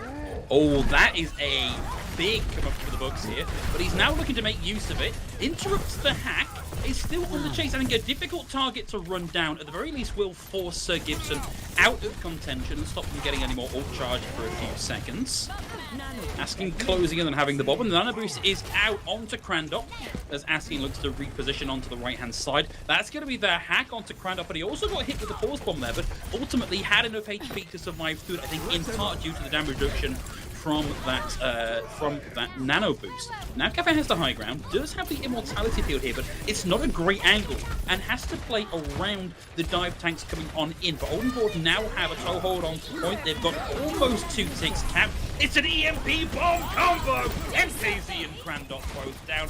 Asking trying to make up the difference with the Bob here. Might not even need the Bob. Finds 2 kills on that own. A&J gets in the action. Teemo's down. A&J is down, but the D-Mech has come through. And Shiko in a great position to hold this out a little bit longer. Hydrangea with the bomb. Won't land a stick, but buys some space. Needs to keep on the point as Starboy finds 2 frags here. You're Irish, focus down before the remake can come through. And Shiko not quite stabilized, but buying some time. And this is so back and forth. I do think it's going to go Oldenborg's way, though. I think with spawn advantage and everything, it's way too much to go through. They do pull out a lot on the way there. They even forced the Wrecking Ball swap from Pure Irish, who will probably go straight back to the Diva. There you go. Cafe also swapping back to the McCree. So now that they have a little more room and a little more time to make some slower rotations onto the second point, especially with that opening pick onto Asking, this could be a great opportunity for Cafe to start hitting some big shots there and making a real difference. But Hydrangea in the back line. Never mind. No! Never mind. I shouldn't have doubted. Why did I bother? Cafe hits those. Like 9 times out of 10, he hits those. We are getting Oldenborg throwing everything at this. We had both the shatter and the sound barrier tagged in. Snap in now with the amplification matrix. NKZ finally gets a grab online, and Hydrangea and Asking get a couple. A&J finds Teemo here as well. Asking now on the McCree just tracks Cafe and Starboy down. And Oldenborg actually managed almost half of the cap here, but Sheer Cold able to bounce back spectacularly. Right, and that's at least something, right? And Asking here getting just a little extra stagger on the Pure Irish. You always feel for Diva players in times like these. But even so, not a bad start for Oldenborg. Getting some progress there on the point, getting that opening pick, which was beautiful and totally made me eat my words. Not a lot to work with, though. Sheer Cold, on the other hand, they've got a rally, they've got the pulse bomb, and they're pretty close to that Deadeye as well. Not to mention just the spawn advantage, just the sheer like 2 CP diff. So, ooh, yeah, with stuff like that, that's how these fights are probably going to go here for the next minute or so, while Oldenboard try and build up some ults, kind of develop a plan on how they really want to crack open this egg. This kind of feels like a fight that may not even need casting. Like, it looks like Sheer Cold just trying to get a bit of clear of Oldenboard, not really properly in this fight. Hydrangea saw an opportunity to define Sir Gibson, but ultimately recalls as the teleport comes through. Yeah, much closer here now in ults. Like, it was enough of a fight to at least start to build some up. You see Oldenboard's support line pretty close to theirs, but Sheer Cold, both of theirs, and the Primal and the Deadeye. So lots of stalling tools and survivability tools as Cafe just walks up and presses Q. Shield and Defense Matrix both committed here to keeping Cafe alive. Asking's turn on the trigger. Mortality field down, and nothing out of either of those high noons here. Crandop, low HP, needs to just carefully wait around the corner for a second now, but we'll have the Primal Rage to buy some more space in this fight. Now they do have to deal with Teemo getting up close and personal. Asking Cafe. Sir Gibson finds Lucer, still has the EMP. Self-destruct in from a long way here. Sheer Cold just about holding on. Oldenboard with a good toe hold on the point. The EMP finally committed into the point. There's going to be Crandop, Hydrangea, and Kizzy and ANG all caught inside that. But Oldenboard just get swept backwards under a tide of pressure with Crandop leading the charge. Right, I feel like no one was high enough health to comfortably follow up on that EMP. It was pretty big, but when there's no one ready to do something with it, you might as well not press it at all. And now they have almost nothing. They have Snappy's Amplification Matrix, which is something, and a Shatter from Teemo, which could always be huge. But Sheer Cold, the Grav Pulse Bomb on its own could be pretty big, and there's only 30 seconds left. Ooh, that's big. The ANJ's down, but Cafe gets taken out as well, so the equalization is more than there. What happened to the Pulse Bomb? What happened to the whole game? Yeah, that was a little bit weird there for Hydrangea, but it looks like we're back up to speed now. Grandop able to find Teemo here, and we're down at 13 seconds here. There may be a last second touch here for Oldenboard, but it's going to be a difficult fight to win out. It looks like Gibson will be able to touch Teemo swapping to the Wrecking Ball and Cafe swapping to the Reaper, hoping for a little extra survivability and some burst damage onto tanks like Crandop. Asking, looking to get something with that Deadeye, and opts instead for the reload. Lucer kind of pressured out by Cafe, forced the Wraith form early though. Ooh. Asking under pressure though, forced back here by Teemo on the Wrecking Ball, and the sheer damage potential that Kappa has to offer now that they're on the Reaper. But this is a fight that Sheer Cold are kind of set up to win here with the spawn advantage so heavily in their favour, but Teemo making a good swing at this finds two with the power driver, and Sir Gibson takes Asking out of the fight as well. It's now down to NKZ, who is on the Reinhardt, which is not a pick we're used to seeing from them here. Sir Gibson at low HP down to the melee, and ultimately that's Sheer Cold putting pay to Oldenboard here. But this means we're not getting another second time through here on Anubis. Like, there is now a marker. Sheer Cold, if they can manage just a little bit more than 52%, that's going to be them taking the second map and moving into match points. Right. There is no longer a draw condition. There is just a win or a lose for either side here. That was super contentious back and forth. I think if I could have changed anything about that, I really would have had Sir Gibson wait a little longer on that one EMP, because it got 4 and you can go, guys, everybody's EMP'd, let's go. But if your Reinhardt is half health and your Baptiste is reloading and you're all the way kind of back at the initial choke point, you're not going to be able to do anything about it. So I think a little cleaner here from Oldenboard would have gotten them that second point, and hopefully they kind of clean that up before we start out their defense, because otherwise Sheer Cold could be hitting match point pretty soon. You see the Mei though coming out from Sir Gibson, little extra defensive capability, some choke manipulation, being able to control those lines of ingress, as you might call them. Oh, I do. Yeah. There we go. I'm using words right. And in general, it's not a bad pick on Anubis. It's kind of like one of the classical 2CP picks in general, just because Mei has so much stall potential and her ult can basically control the entire capture point if you place it right. So keep an eye on Sir Gibson here to kind of try and separate Sheer Cold, split them up, catch someone or a couple someones out. Giving it his best shot, though we'll see how well that goes. Ooh, never mind. Cafe's going to be the person to step up first and stack. Sir Gibson took a lot of damage there, relying just on the immortality field to keep alive in that fight, and that's no longer there. They are down asking, but he's going to respawn with them shortly. And now it's a lot of utility off the table. That Immortality Field is a big part of this defensive setup, but it's no longer there. Sheercold missed the initial dive here, and Oldenborg spotted the opportunity to get in and start to do some freezing, start to do some cleaving, start to do some killing, and Teamon gets A&J and MKZ. A little bit of three-letter names on this team. Yeah, no, I feel like that's a common thing in Overwatch in general. Yeah. But I also, what I also love to see commonly from teams is them deciding to step up and be aggressive in these offbeat moments. Oldenborg there had the perfect rotation down and said, hey, we know we can catch them out right here. Let's just get in there and buy ourselves an extra 30 or 40 seconds. Force them to kind of regroup and restabilize. Come in with this nano dive. Hand up immediately. Oh my goodness. Is there anything more depressing than getting Goomba stomped in the middle of your high noon? Well, yes, actually getting frozen and then having Starboy just run you down with a volley of headshots might be comparable to that. And losing this fight, Sheercold have given over a lot of space, and they've also given Sir Gibson a chance to get this Blizzard online, which is almost definitely going to stop out this next push, and it's a big stagger as well. Your Irish is going to get demixed, but I really don't think... okay, A&J. We'll find a bit more survivability. As he gets out of that fight, spots an opportunity to come in and start to find a kill. We'll find Teemo here. And amazingly, Crandall gets out, not with much HP, has to round the corner, and now 2 ticks gained for Sheercold. How did Oldenborg not win that outright with the Blizzard that seemed to lock up main tanks?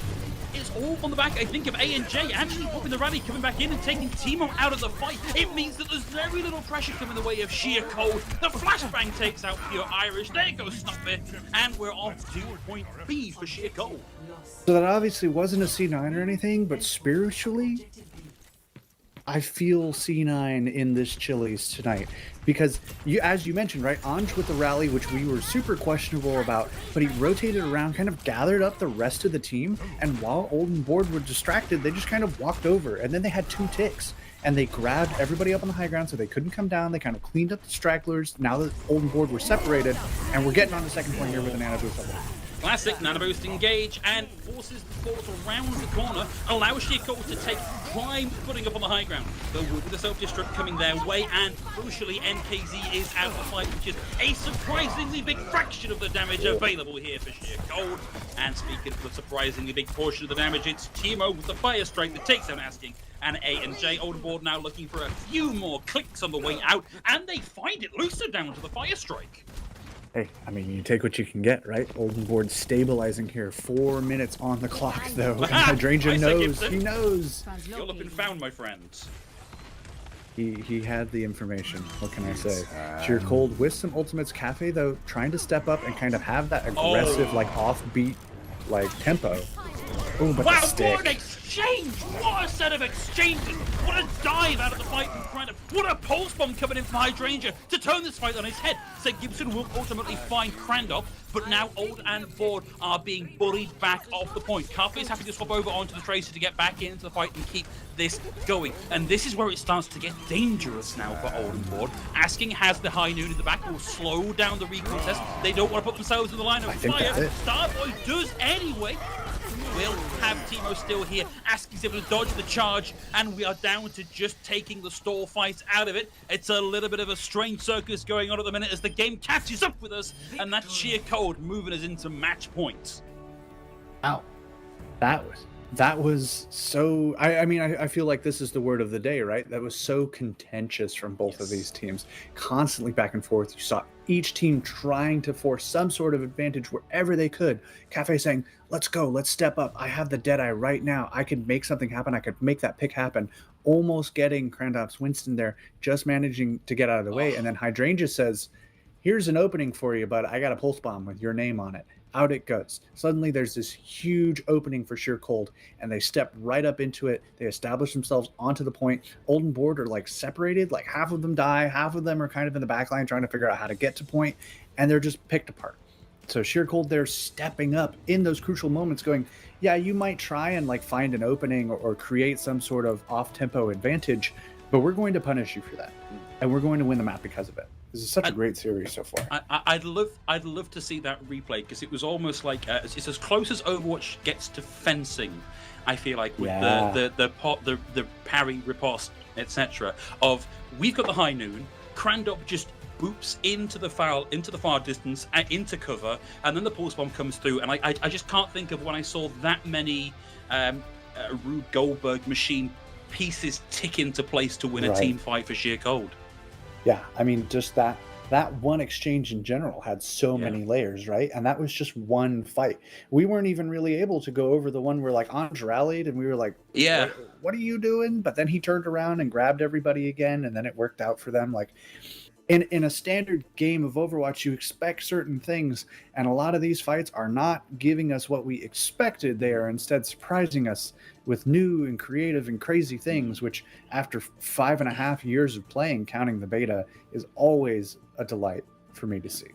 And we always count the beta here, and counting maps up to number 4 here, with Gibraltar next on the docket. Sheer Cold just need to win this one map. It is, of course, Olden Board's map pick, so they clearly think they've got an advantage on this one, but they thought they had an advantage on Anubis as well, and Sheer Cold proved them wrong on that one.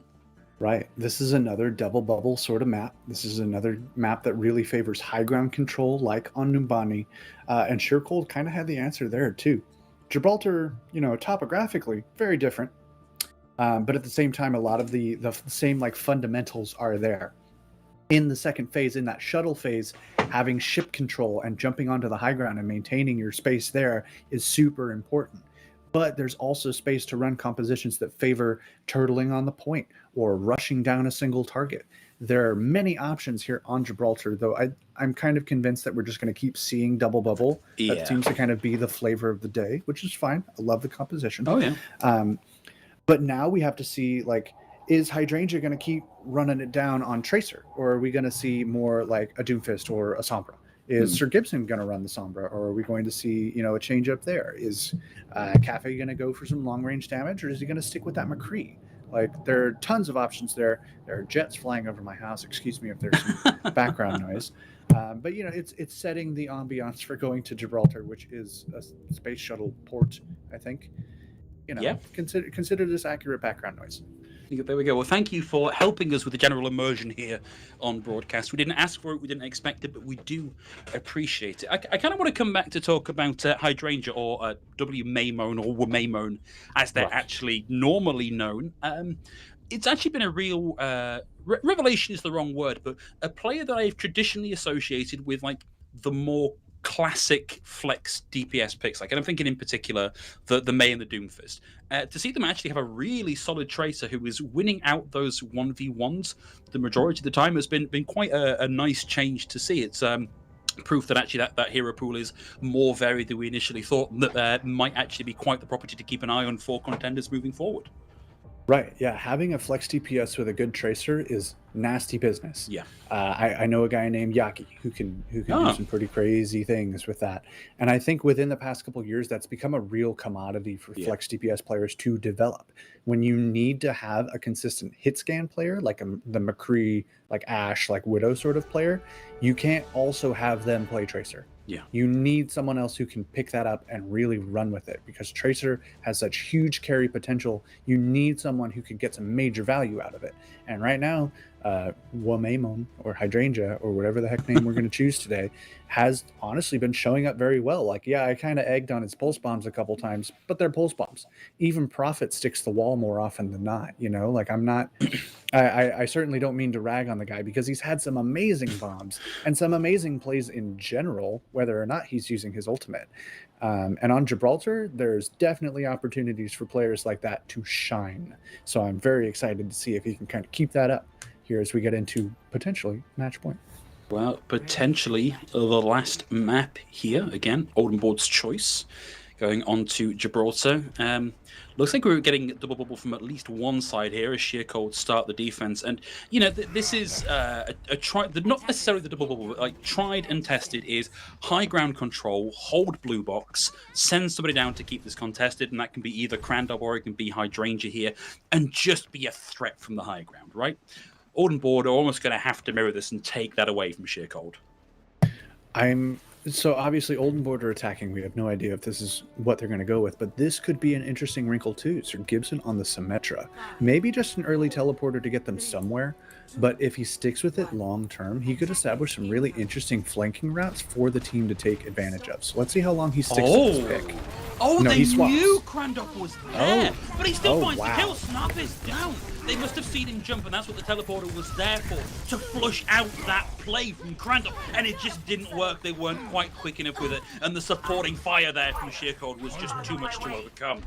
I feel like Crandop was almost bait there because the moment they teleported, they were hit with a huge biotic grenade. So Sheer Cold, on a strategic level, knew that was coming. They had the answer ready, completely dismantled that over the course of, 20, 25 seconds? Like, that was amazing from Sheer Cold. They're so mindful of this. They've obviously seen this before at some point and knew that they might be coming out with it. Had the answer ready. Perfect. That is a brave dive here from Teemo. Still doesn't ultimately survive that one, but Starboy trades their life for it, and Teemo is now down, slept in the middle of the leap. So Gibson wins the 1v1, and of course, the respawn potential here for Olden Cord much, much stronger than for Sheer Cold right now. Yeah, I mean, it's certainly early days here in this map, but like both of these fights so far have been dominant for Sheer Cold. It looks like they've really done their homework. And yeah, Oldenboard are kind of going for the standard approach, just as we see right here. And yeah, they got that pick that one time, but those first two fights looked a little sketch there for a second, and Teemo's already down again. Yeah, and Hydrangea finds the kill, lands the melee onto Cafe, and comes away from that, not just with the kill, but with the pulse bomb to show for it as well. Now the payload's moving down into this low ground. It becomes a little bit harder to use the high ground to properly defend it until it moves back a little ways. And Sheer Cold not quite back at full strength yet. Oldenboard have a moment's grace here to try and find something done, but as Asking moves back into position and looks to take the high ground here, and admittedly Asking this is a very difficult jump, so good luck with that one. Yeah, no they're in a really, really good position to keep this hold going on. Hydrangea forced to use the recall, now being hounded by Sir Gibson, but comes into the line of fire of Lucer and A&J, when he's back up.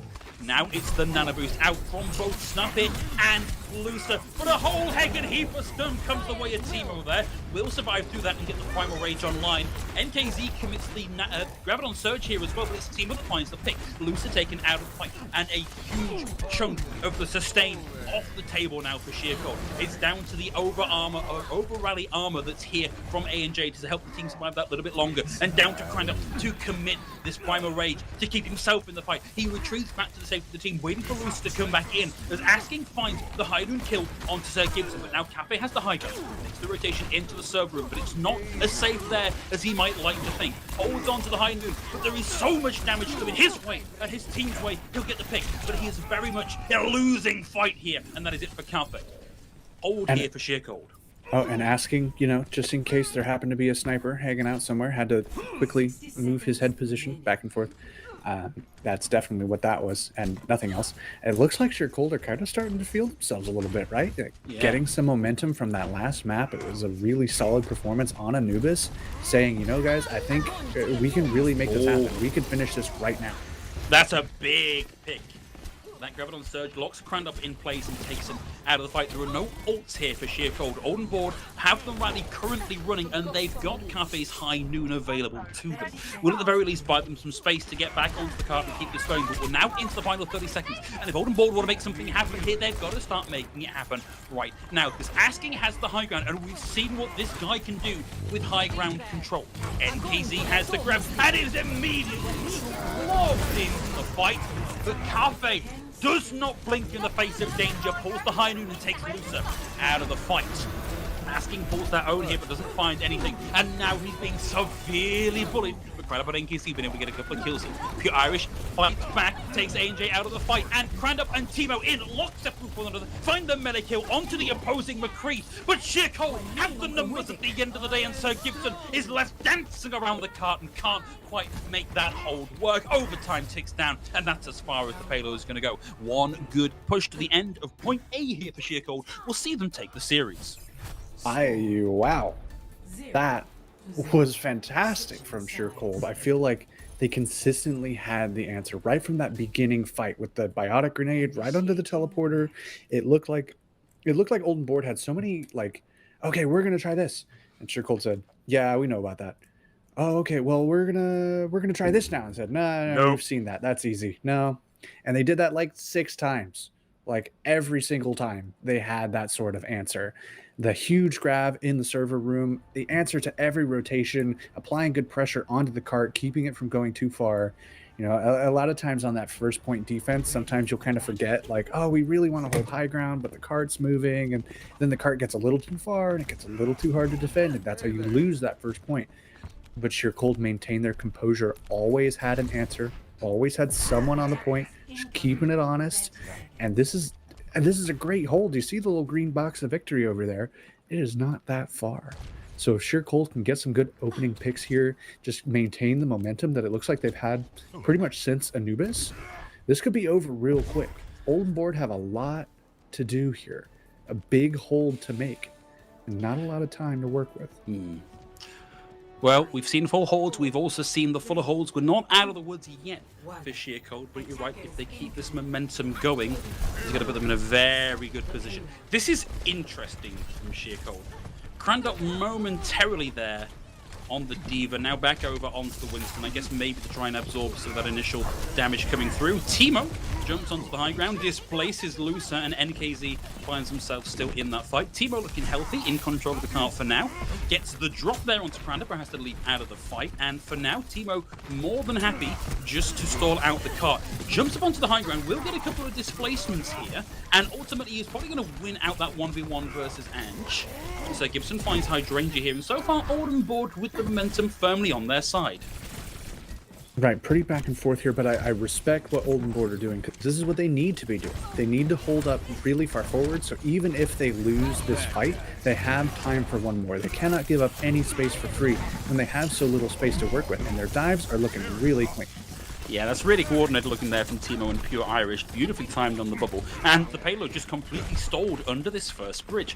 Teemo has to give over a little bit of space here, and Old and Board in general have moved back over to the control on Blue Box. We get a little bit of moonwalking here from Sir Gibson as the game catches up with the action. And there he goes. And that's it. Caught napping, asking with the double there. Pure Irish and Cathay both down, and with so many players here for Sheer Cold still in contestation, it means that we're looking at a fight at the top of the slope here at best for Old and Board.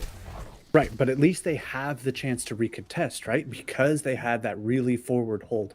And look at the ultimates for Old and Board. They could get a really big grab. They could stall out with the Primal. They could get a nice Pulse Bomb or a Deadeye. And the Nano Boost to help out with that initial engage or to keep the tanks alive in a longer fight is going to be really, really important. We're getting everything thrown at this, but it's Hydrangea that finds the first pick. The Pulse Bomb connects onto Cathay and keeps him from competing in this fight. Asking for rolling the flying hammer. Now he's going to deal with a Nano Winston right into the backline, but he will have the rally there to help him out. And Pure Irish is down to NKZ. We get the Graviton Surge out from NKZ here as well. And this has been an absolute clinic here from Sheer Cold on Gibraltar. Hydrangea's going to fall, but it's too late. The damage is done, and Sheer Cold take the 3-1 victory over Old and Board. And all those ultimates that I was talking about, right? Each one, we watched each one of those get almost perfectly canceled out. Almost no value out of the Graviton Surge. It was good. It got a few people up on the high ground, which is a really solid position to throw it, but a bubble and plenty of healing kept everyone inside of it alive. The Pulse Bomb coming out missed, I believe, a sleeping nanoed Winston, which you really never want to see. That really could have changed that fight as well. But even so, I don't want to hit on that one too hard, because I think by that point there were already a couple people down. It was already a really uneven fight with the spawn disadvantage and everything like that. It was going to be a really tall order for Old and Board, and while they put up a really good initial first fight there, it just wasn't quite enough. Sheer Cold still had those great answers strategically all the way through Gibraltar. Fantastic defense, super clean offense. They're moving on. Well, it might not have been the 3-2 that we were looking at, but I think we'd agree for most of that it's been a very, very competitive game, and we really couldn't have asked for much more when we look at kind of the one-sided nature of the first match of this evening. So kudos to both Old and Board and Sheer Cold for giving us a bit of a show here, and that does put Sheer Cold in a very strong second place here at the fourth day of play. Only 3 more matches to play for all our teams, and things are starting to solidify and to stratify. We've got one more little bit of the broadcast to bring your way, and that's going to be the interview, and we'll be bringing that to you just after a couple minutes break.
Welcome back, everybody, and after that barnstormer of a series, here to join us and maybe give us a bit of an insight into how it all went down is Asking, hitscan player for Sheer Cold. So Asking, first things first, welcome to the broadcast and congratulations on the win. How are you feeling after that? Feel very good with this team. Like, my teammates are insane. We did fucked up the first map though, but it happens.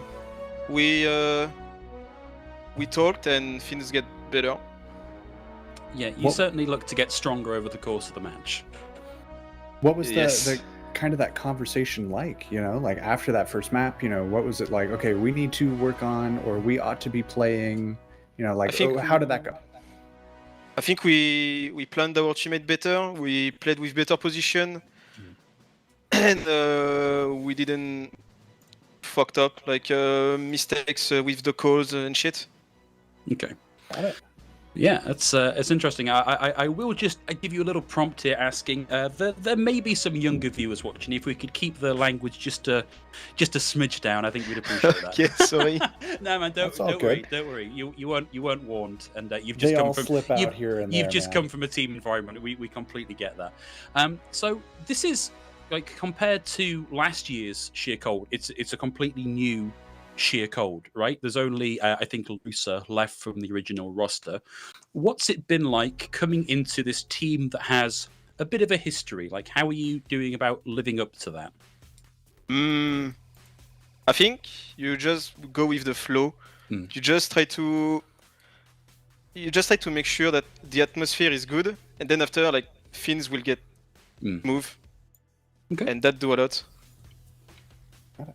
Okay. We're 4, I believe, games down now in a 7-game trials here, so you got 3 more left. Is there anything in particular that you're kind of keeping an eye on, like players you're about to face off against, or teams in general, or is it just more of that, like, we're going with the flow, playing every game like it's just another day? Like, what's that like? Usually, we really want to play against them. Like, we really want to play against them. Like, everyone. Good. Yeah, Do you think? Go ahead. I was going to say, I think that's your last game of the week, isn't it? It's on Tuesday. Yeah. Fusion Uni, yeah. Yeah. What we are looking for, we are not gonna get trio, that's for sure. Okay. They are not gonna spawn campus. And I think this is gonna be a hell of a match. Like, I really want to play against Shockwave, against Poco. Like, I really want to. Great. Well, we're I'm looking forward to seeing that. Yeah.